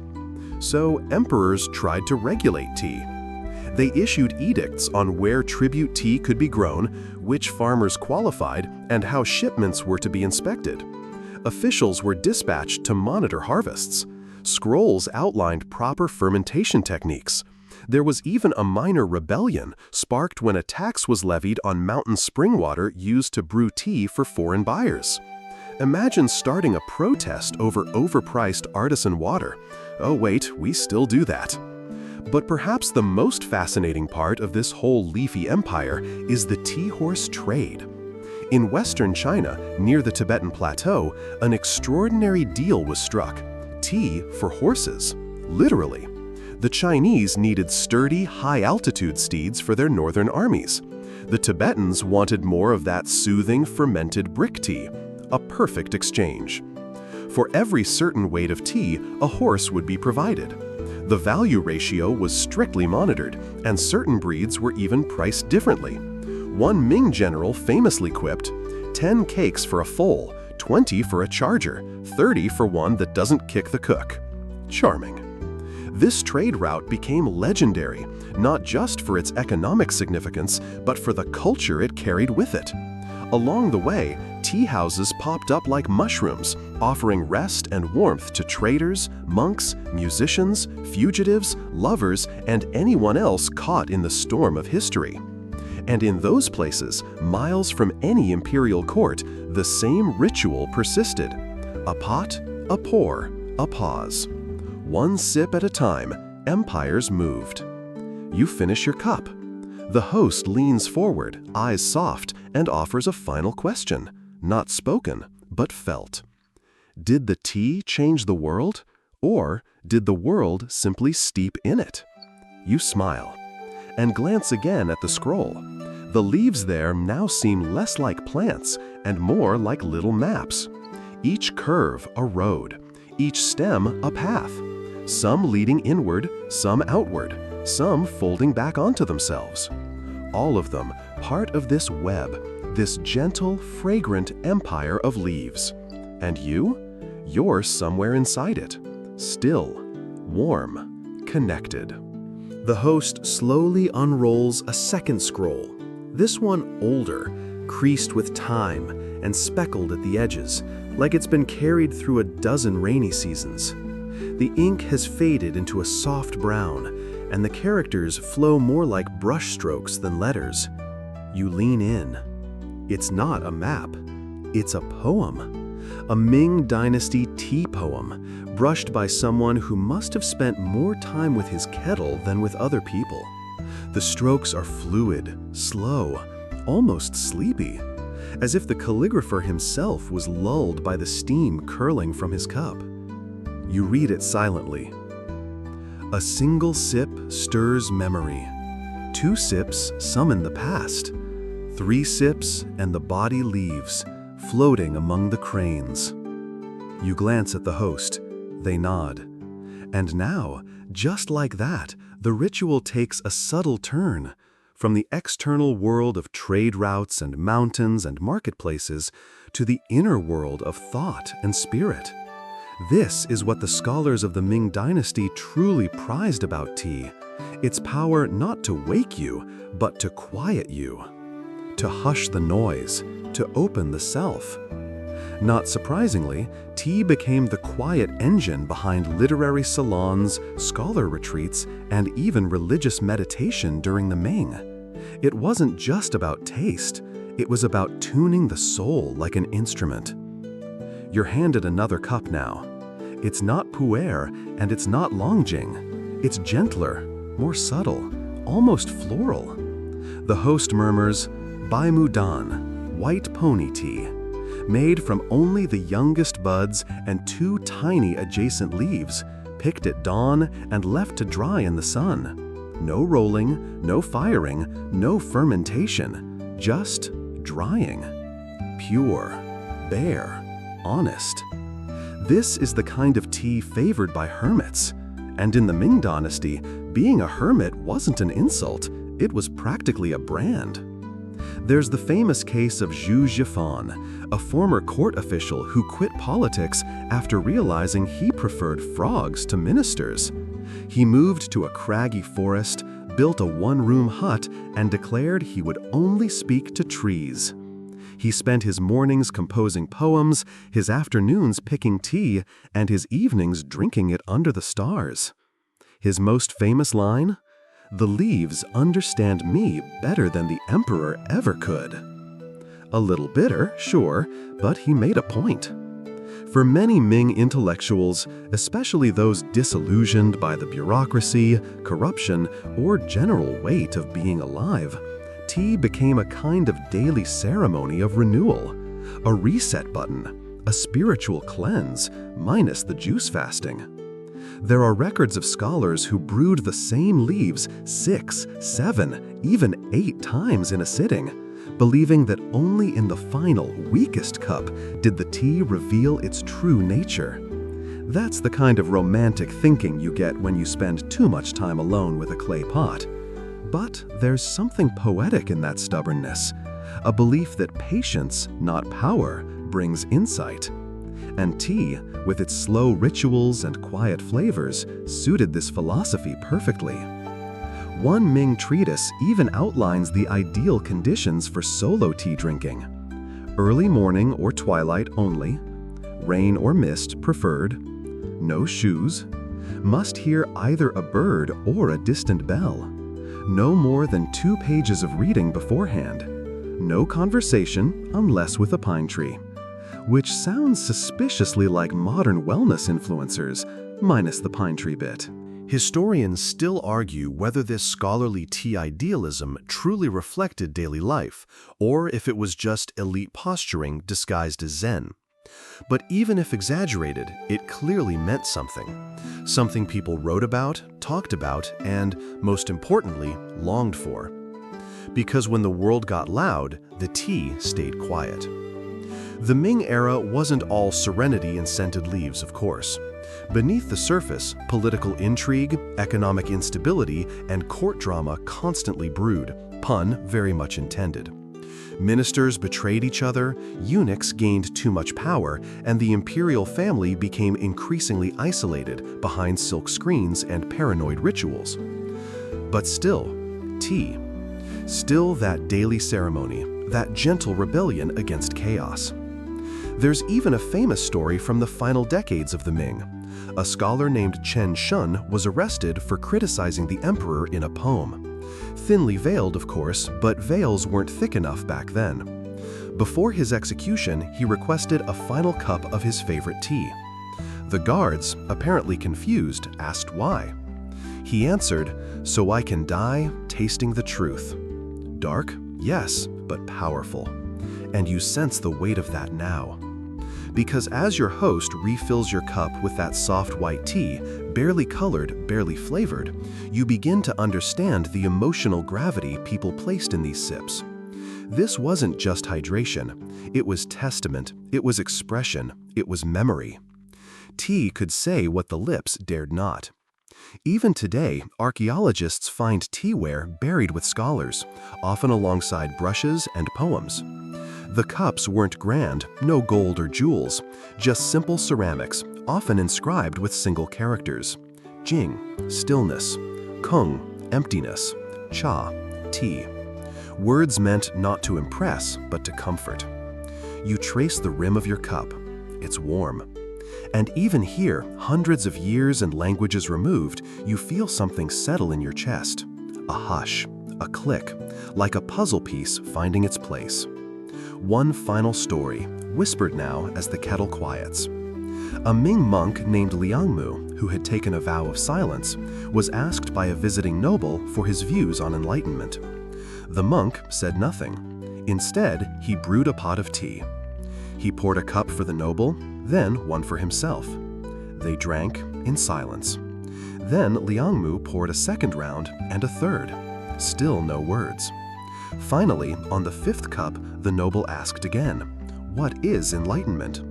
The monk simply pointed to the cup.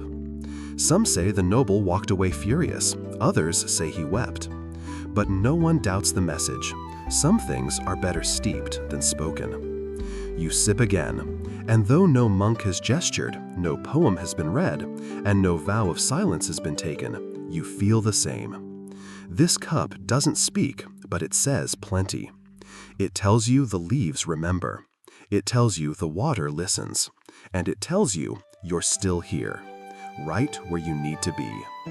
The next pot is darker.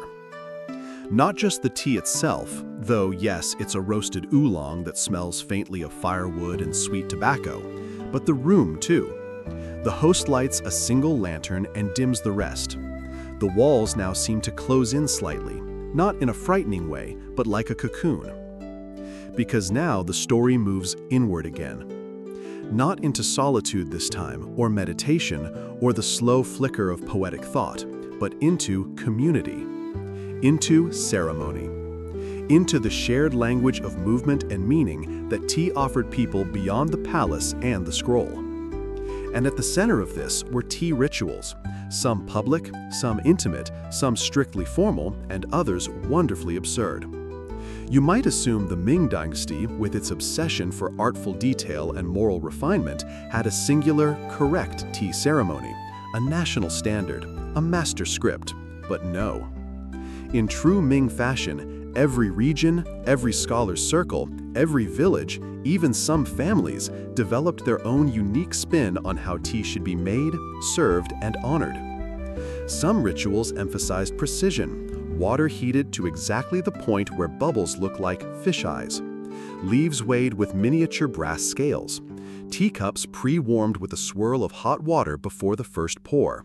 The kettle never touched the table, only hovered over the pot like a priest over a censer. Others were more playful.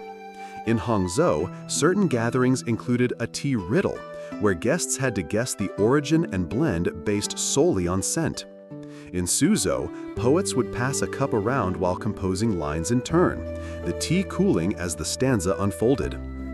One popular ritual involved whispering a private wish into the teacup just before drinking, believing that the steam carried it to the heavens.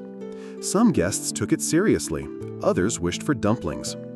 There was also a strange but widely adored custom called the floating leaf game, where a single tea leaf would be dropped into a bowl of water and guests would take turns gently blowing to keep it spinning. If it stopped facing you, you had to recite a line of verse or share an embarrassing story. So basically, the ancestor of truth or dare. Still, beneath the jokes and games, there was always reverence. One noblewoman wrote in her diary that she never served tea without touching the cup to her forehead first, just lightly, like a bow. So the leaf knows I respect its journey, she said. It's not hard to imagine why these ceremonies held such weight. In a world where almost everything was dictated by hierarchy, rank, title, bloodline, tea gave people a space to sit level. A shared pot meant shared warmth, shared silence, shared time. Whether you were a provincial magistrate or a weather-beaten farmer, you poured from the same kettle. Tea leveled the playing field without saying a word. But of course, not all ceremonies were equal. The imperial tea ceremony, held occasionally in the Forbidden City, was an exercise in stunning coordination.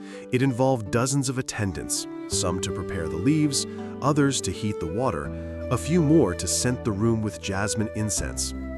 The emperor would sit behind a silk screen, unseen by most, and taste the first brew in complete silence. No one else drank until he nodded. Historians still argue whether these events were genuinely spiritual or just extremely expensive flexes. Either way, they reflected how deeply embedded tea had become in the fabric of Chinese court life. One record mentions a foreign envoy who mistook a teacup for a bowl of broth and slurped it loudly in the emperor's presence. He wasn't invited back. The ritual of tea also appeared in weddings, where the bride and groom would serve tea to their parents as a gesture of filial piety and gratitude. The gesture was humble, kneeling, offering the cup with both hands, head bowed. But emotionally, it hit harder than a dragon dance. And there were funerary ceremonies too. Mourners would leave cups of tea at the graveside, believing the dead still sipped in the afterlife. Some even brewed a separate pot just for the deceased, pouring it onto the earth gently with a whispered farewell. It wasn't just performance, it was belief. Because tea wasn't only a beverage, it was a bridge between generations, between realms, between the seen and unseen. And as tea culture rippled outward through the Ming world, it didn't stop at Han Chinese borders. The Yao, Zhuang, Hani, and other ethnic groups throughout southern China also had rich tea traditions, some even older than the Han, and they brought their own rituals to the table. The Hani, for example, used smoked bamboo tubes to store and age their tea, giving it an earthy depth that outsiders called mountain breath. One recorded ceremony among the Bai people involved dancing while the tea brewed, spinning in a slow circle while chanting the names of ancestors. The pot sat in the center like a small, steamy shrine. Did these practices influence Ming elites? Definitely. Did Ming elites give them credit? Rarely. And yet, even today, those influences remain visible in how tea is brewed, poured, and shared across regions. One quirky but enduring example, the triple pour, a method still used in some parts of Yunnan and Fujian, where 3 successive brews from the same leaves are served in one sitting. First for the mind, second for the body, third for the soul. Each steep meant to reflect a layer of understanding. You watch your host now, carefully pouring the oolong into a series of 3 small cups, placing them before you in a gentle arc. No words. Just a glance that says, "Go ahead, try." You lift the first cup. It's bold, smoky, and rich. The second, more mellow, softer around the edges. The third, almost floral again, like the ghost of the first sip has bloomed into something new. And something about it feels right, like time unfolding, like thought brewing, like memory thickening. As you sip, the host unrolls another small scroll, this one a child's drawing from the Ming era.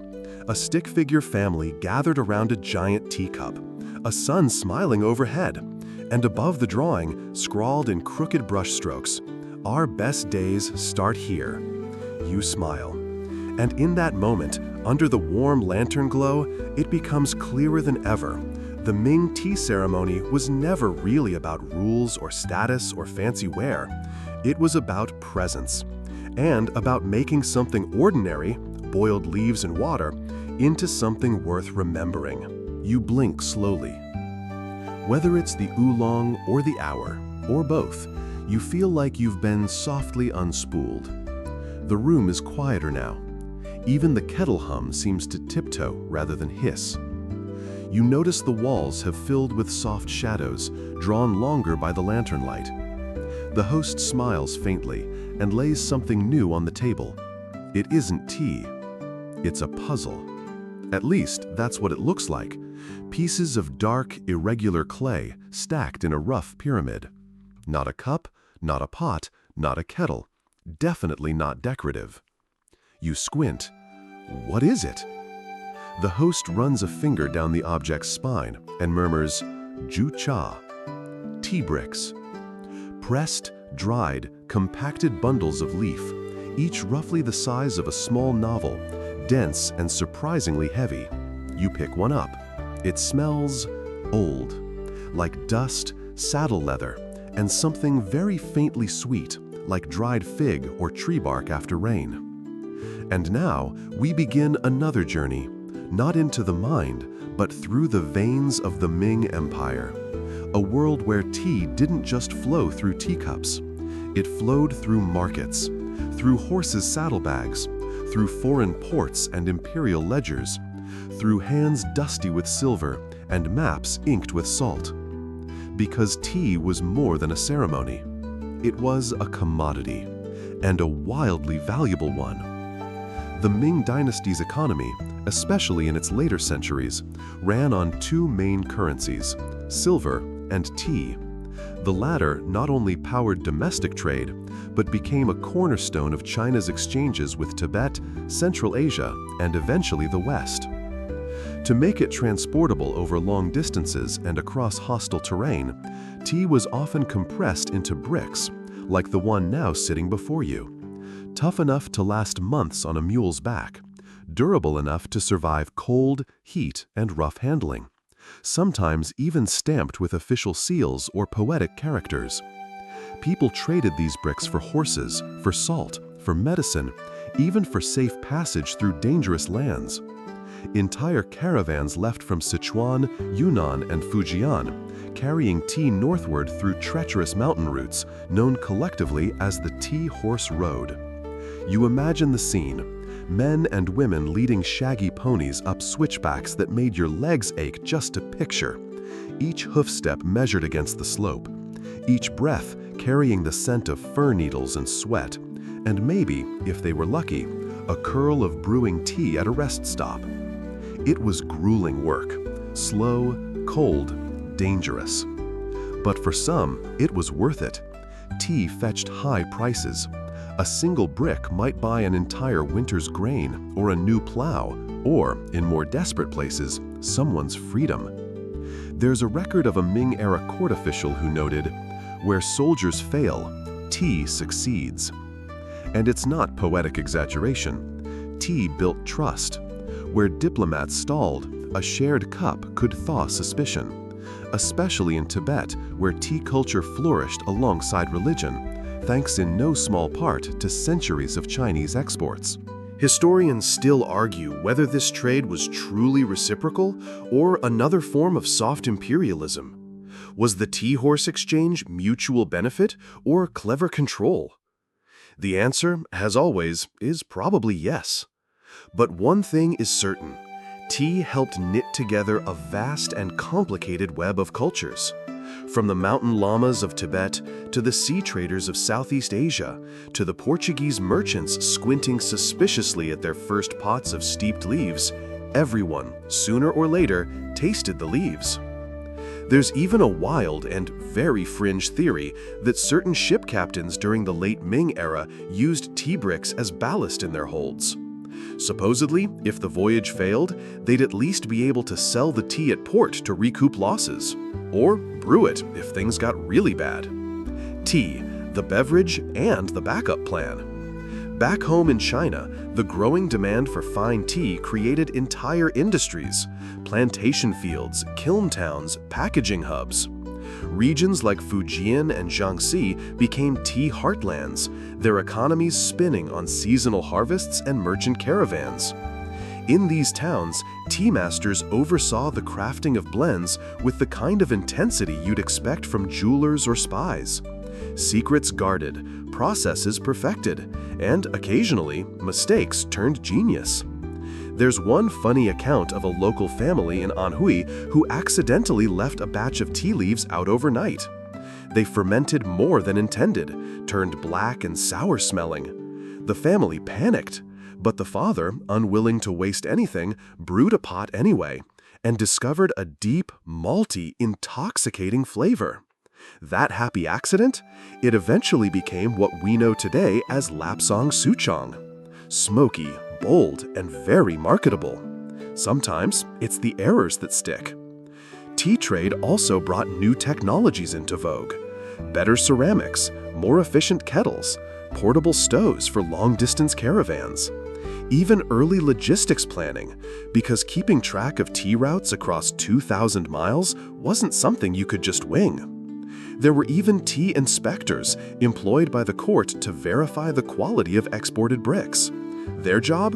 To sniff, taste, and sometimes slice open bricks to ensure they weren't packed with filler leaves or, get this, shredded twigs and tree bark. Because yes, bootleg tea was real and dangerous. There are scattered reports of ghost tea making people sick, adulterated bricks filled with non-edible materials. Some unscrupulous merchants even added crushed dye stone to make the leaves look more vibrant. It's one thing to drink bitter tea, but fluorescent tea? No thanks. You set the tea brick down gently.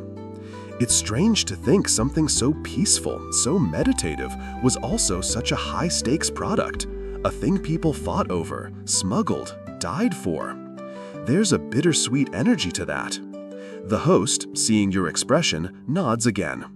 They pour a dark, earthy cup, fermented pu'er this time.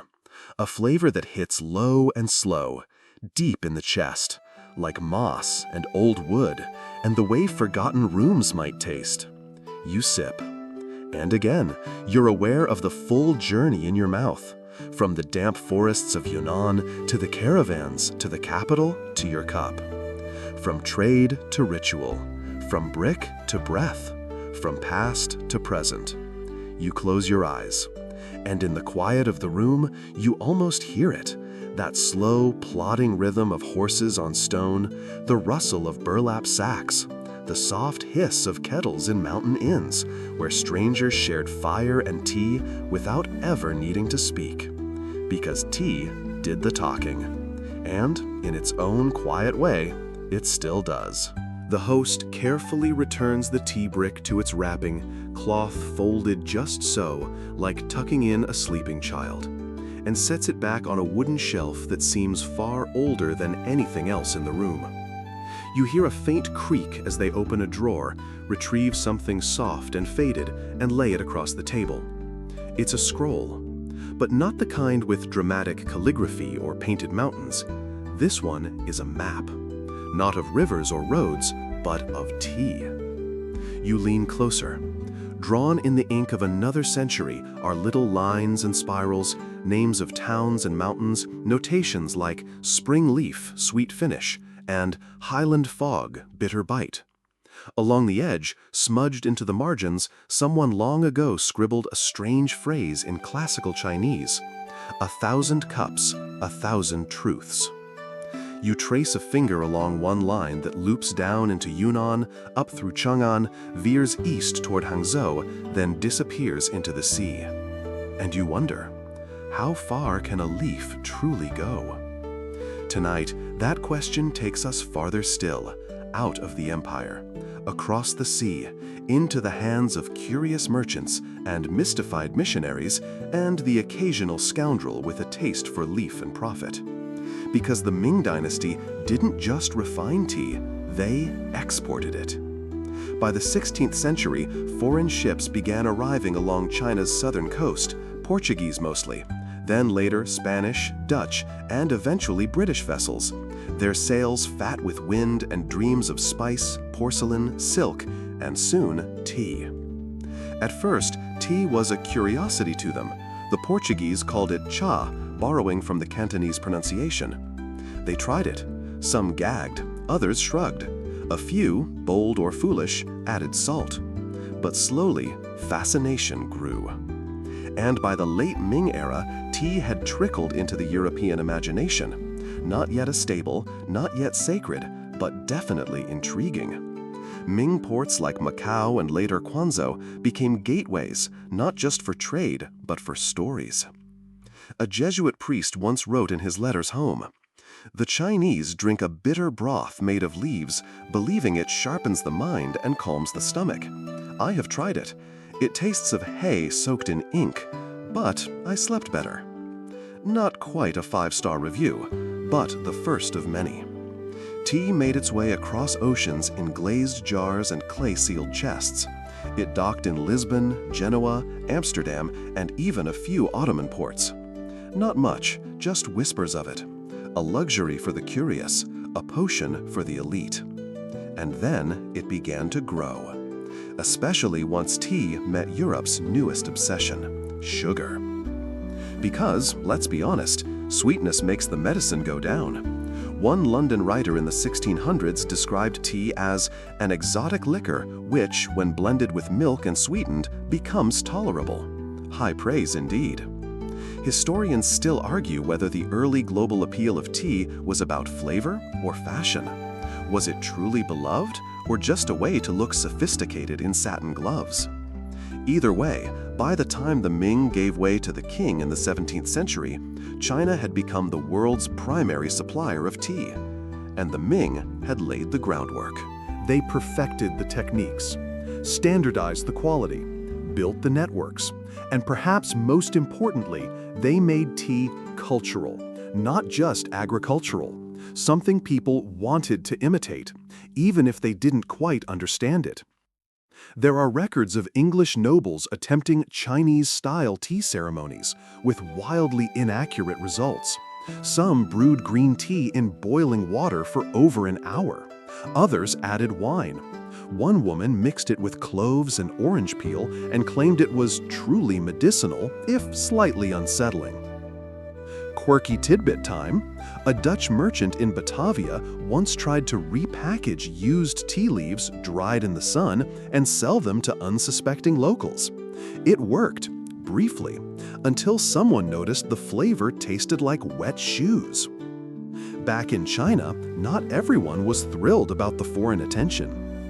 Some scholars saw the global thirst for tea as a dilution of sacred tradition. One Ming poet sneered in a letter, "They seek the leaf, but not the wisdom."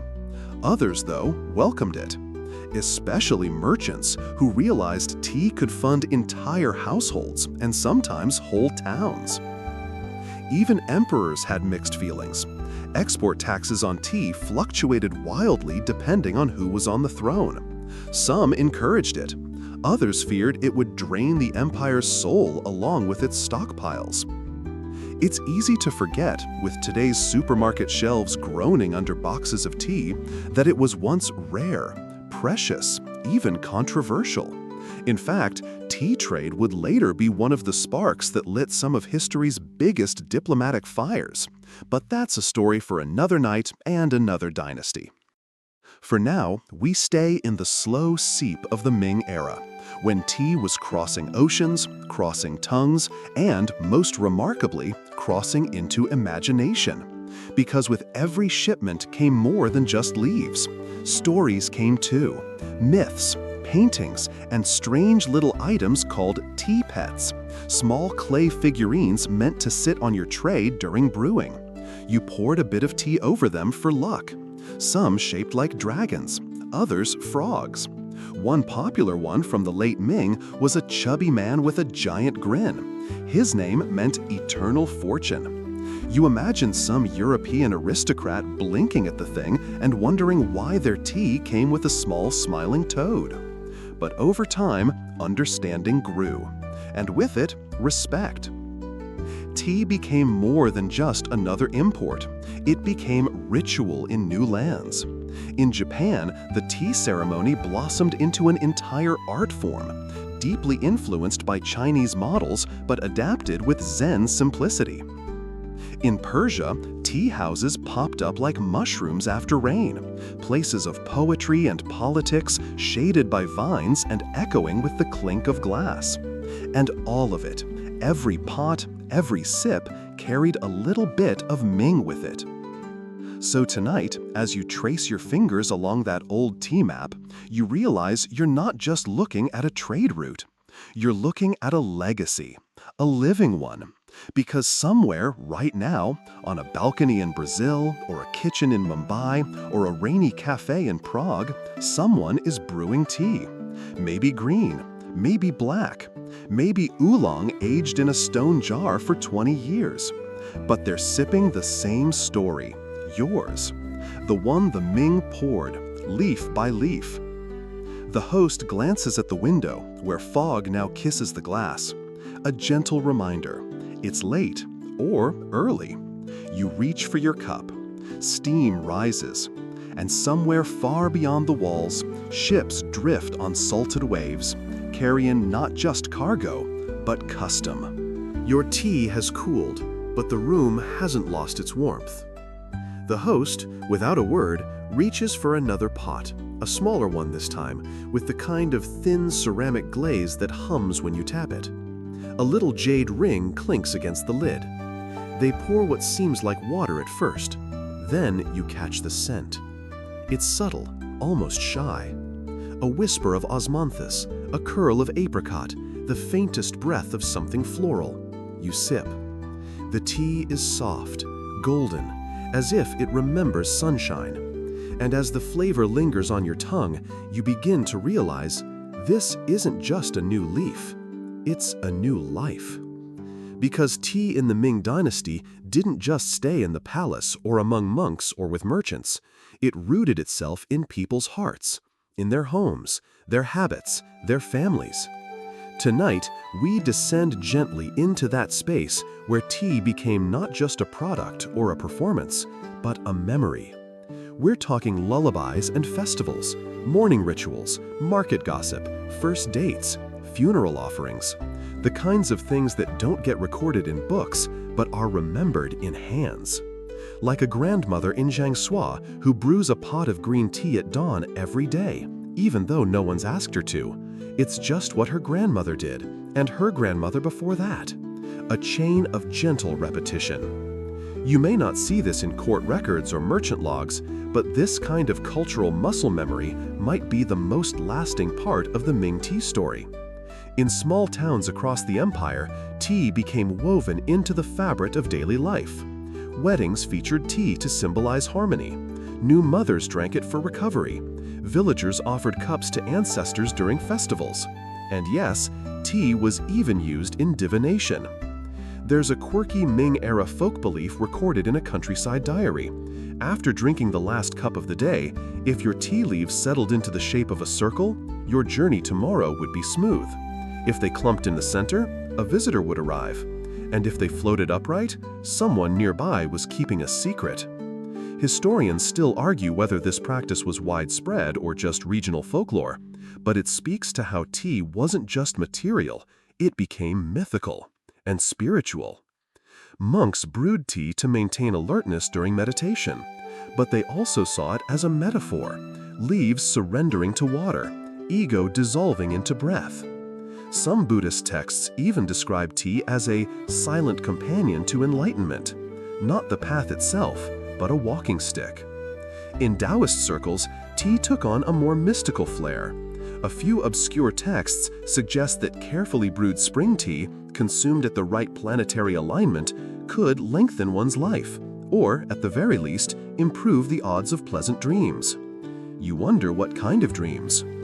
Back in the world of the living, tea became a powerful educational tool.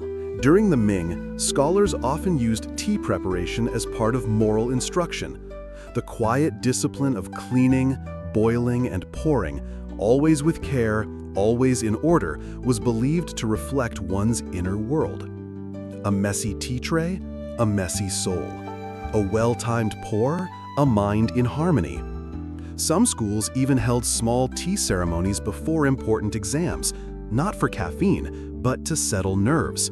The idea was that a steady hand in brewing would translate to a steady hand in writing. And for families, especially those without access to formal learning, teaching a child how to brew a pot of tea was often their first lesson in patience, precision, and generosity. One Ming-era mother wrote in a letter to her son, "Boil with a gentle flame, pour with a humble wrist, speak little while the steam rises." She wasn't talking about tea, not really. And that's the magic of it. By the later Ming period, even the layout of homes began to reflect tea culture.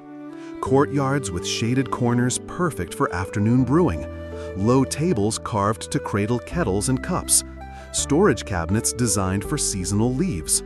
Tea, quite literally, became part of the furniture, and sometimes part of the music. This may surprise you, but tea found its way into Ming-era songs and poems performed with chin or pipa, often in tea houses, which by then had evolved into lively community spaces. Imagine it.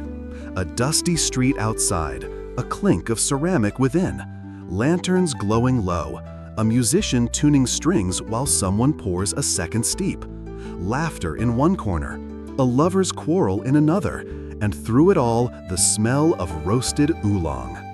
Even plays featured tea. One popular comedic opera from the late 1500s had a running gag where a clumsy scholar kept spilling his tea on potential in-laws. The audience loved it. Tea had become so universal that a tea joke, yes, a tea joke, could bring the house down. Not bad for a leaf. And all of this happened without imperial decree or religious mandate. It just happened. Because the truth is, when something fits the rhythm of a culture, it doesn't need permission. It just seeps in.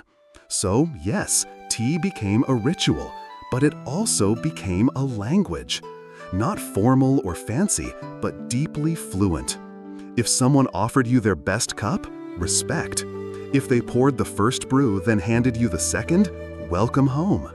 If they warmed the cup before filling it, you mattered. And those tiny, almost invisible gestures are still alive today. In the way your aunt makes you sit before she pours, in the pause before a shared sip, in the way the cup is turned just so to show the prettiest side of the porcelain. These things didn't vanish when the Ming fell. They passed on, quietly, through war, peace, modernity, and microwaves. Sure, the tools have changed. We have electric kettles now, smart mugs, subscription teas with names like Sleepytime Phoenix and Earl Green Fusion. But the soul? It's still here. And when you sip that jasmine before bed or that strong black in the morning fog, you're not just drinking tea. You're joining a lineage. One leaf, one pour, one breath at a time. The host, silent this whole while, reaches for a soft cloth and begins to clean the table. Not hurried, not distracted, just present. And you realize that's the secret, isn't it? Tea was never just about taste or trade. It was about attention, a chance to slow down, to notice, to connect, to remember who you are and where you came from. You sip again. The osmanthus lingers, and the air somehow feels older, wiser, like it too remembers. The kettle lets out a soft sigh as the final steep finishes. No dramatic boil, no frantic steam, just the hush of water that's done its work. The host lifts the lid one last time, checks the color, and nods. A small act, but in this space, it feels ceremonial, like the curtain is about to fall. You glance around the room now and realize how many different leaves have passed through here tonight. Each one its own mood, its own tempo. Some brisk, some sweet, some earthy and strange, like rain falling on dry clay. And still, somehow, they all fit, a quiet orchestra of flavor and history. But before we set the final cup down, there's one last story the Ming Dynasty has to offer. Not of emperors or poets, not even of farmers, but of what came after. Because the legacy of tea didn't end with the Ming. If anything, it burst outward. When the Ming collapsed in 1644 and the Qing rose to power, the world shifted. New rulers brought new customs, and foreign powers were circling ever closer. But instead of being erased, the Ming tea tradition endured and even flourished in unexpected ways. You remember those tea bricks, the carefully compressed, almost sculptural blocks of leaf? They became currency in some parts of Central Asia. People paid for horses, cloth, and even land with tea. And in certain remote regions, the term to drink tea and to settle a debt became interchangeable. That's how deep this little leaf had sunk into life. But its emotional legacy might be even more fascinating. See, after the Ming fell, artists, poets, and scholars who had served the dynasty were left adrift. Their political world had crumbled, their titles vanished. But many of them found solace in one place, the tea table. Not the grand ceremonies of the palace, just modest gatherings, a few friends, a small pot, a conversation. Some of the most beautiful tea poetry we have comes not from the height of Ming power, but from its twilight, when everything felt lost and tea became a thread to hold on to. One exiled scholar wrote, "In silence, the leaf speaks louder than law. In steam, the faces I've lost return." It's a whisper of grief, but also of comfort, and maybe that's the ultimate legacy. Tea as memory, tea as continuity. Because even in loss, people return to the familiar motions, warming the pot, watching the leaves unfurl, pouring carefully, waiting. And that waiting, that patience, is everything. There's a story passed down in Fujian of an old tea master who, during the Ming's final years, sat on a hill each morning with his kettle, hoping an old friend would return. He did this for 7 years. The friend never came.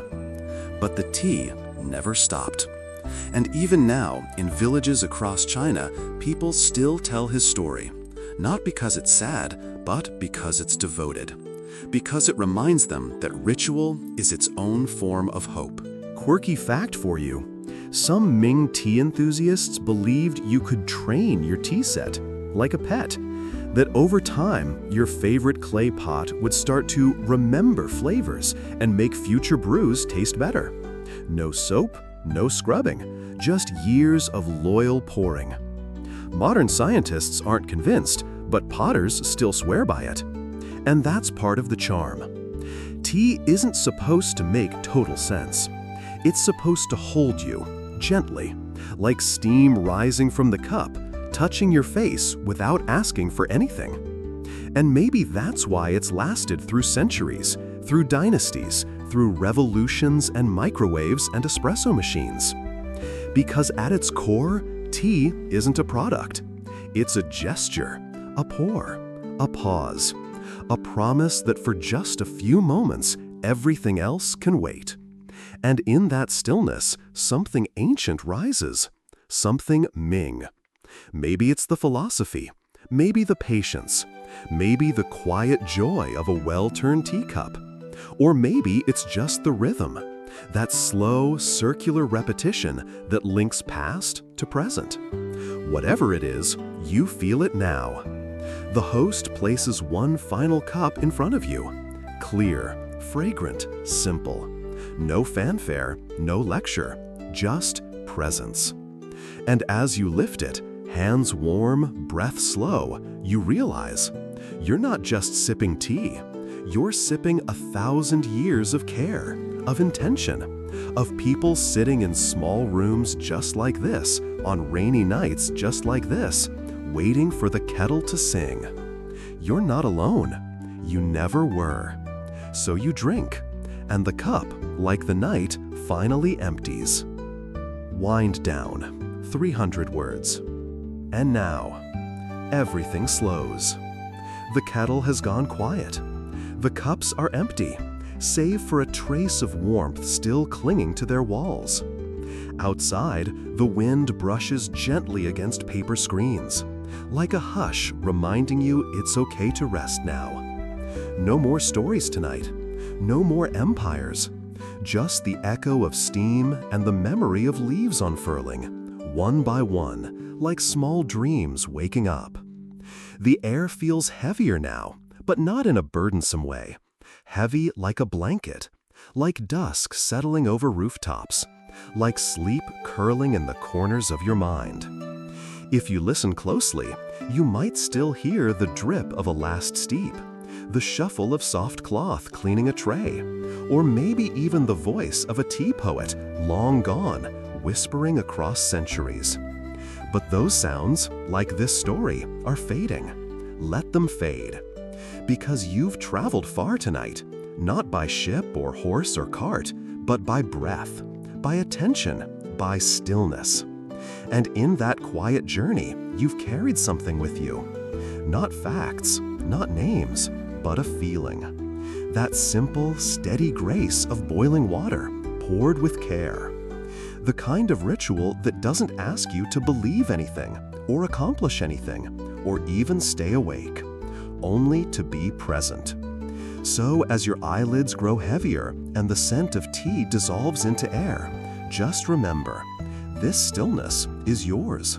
And tomorrow, when you make your first cup, however hurried, however modern, some part of this night will still be there. In the steam, in the silence, in the sip. Sleep well, traveler. Sweet dreams.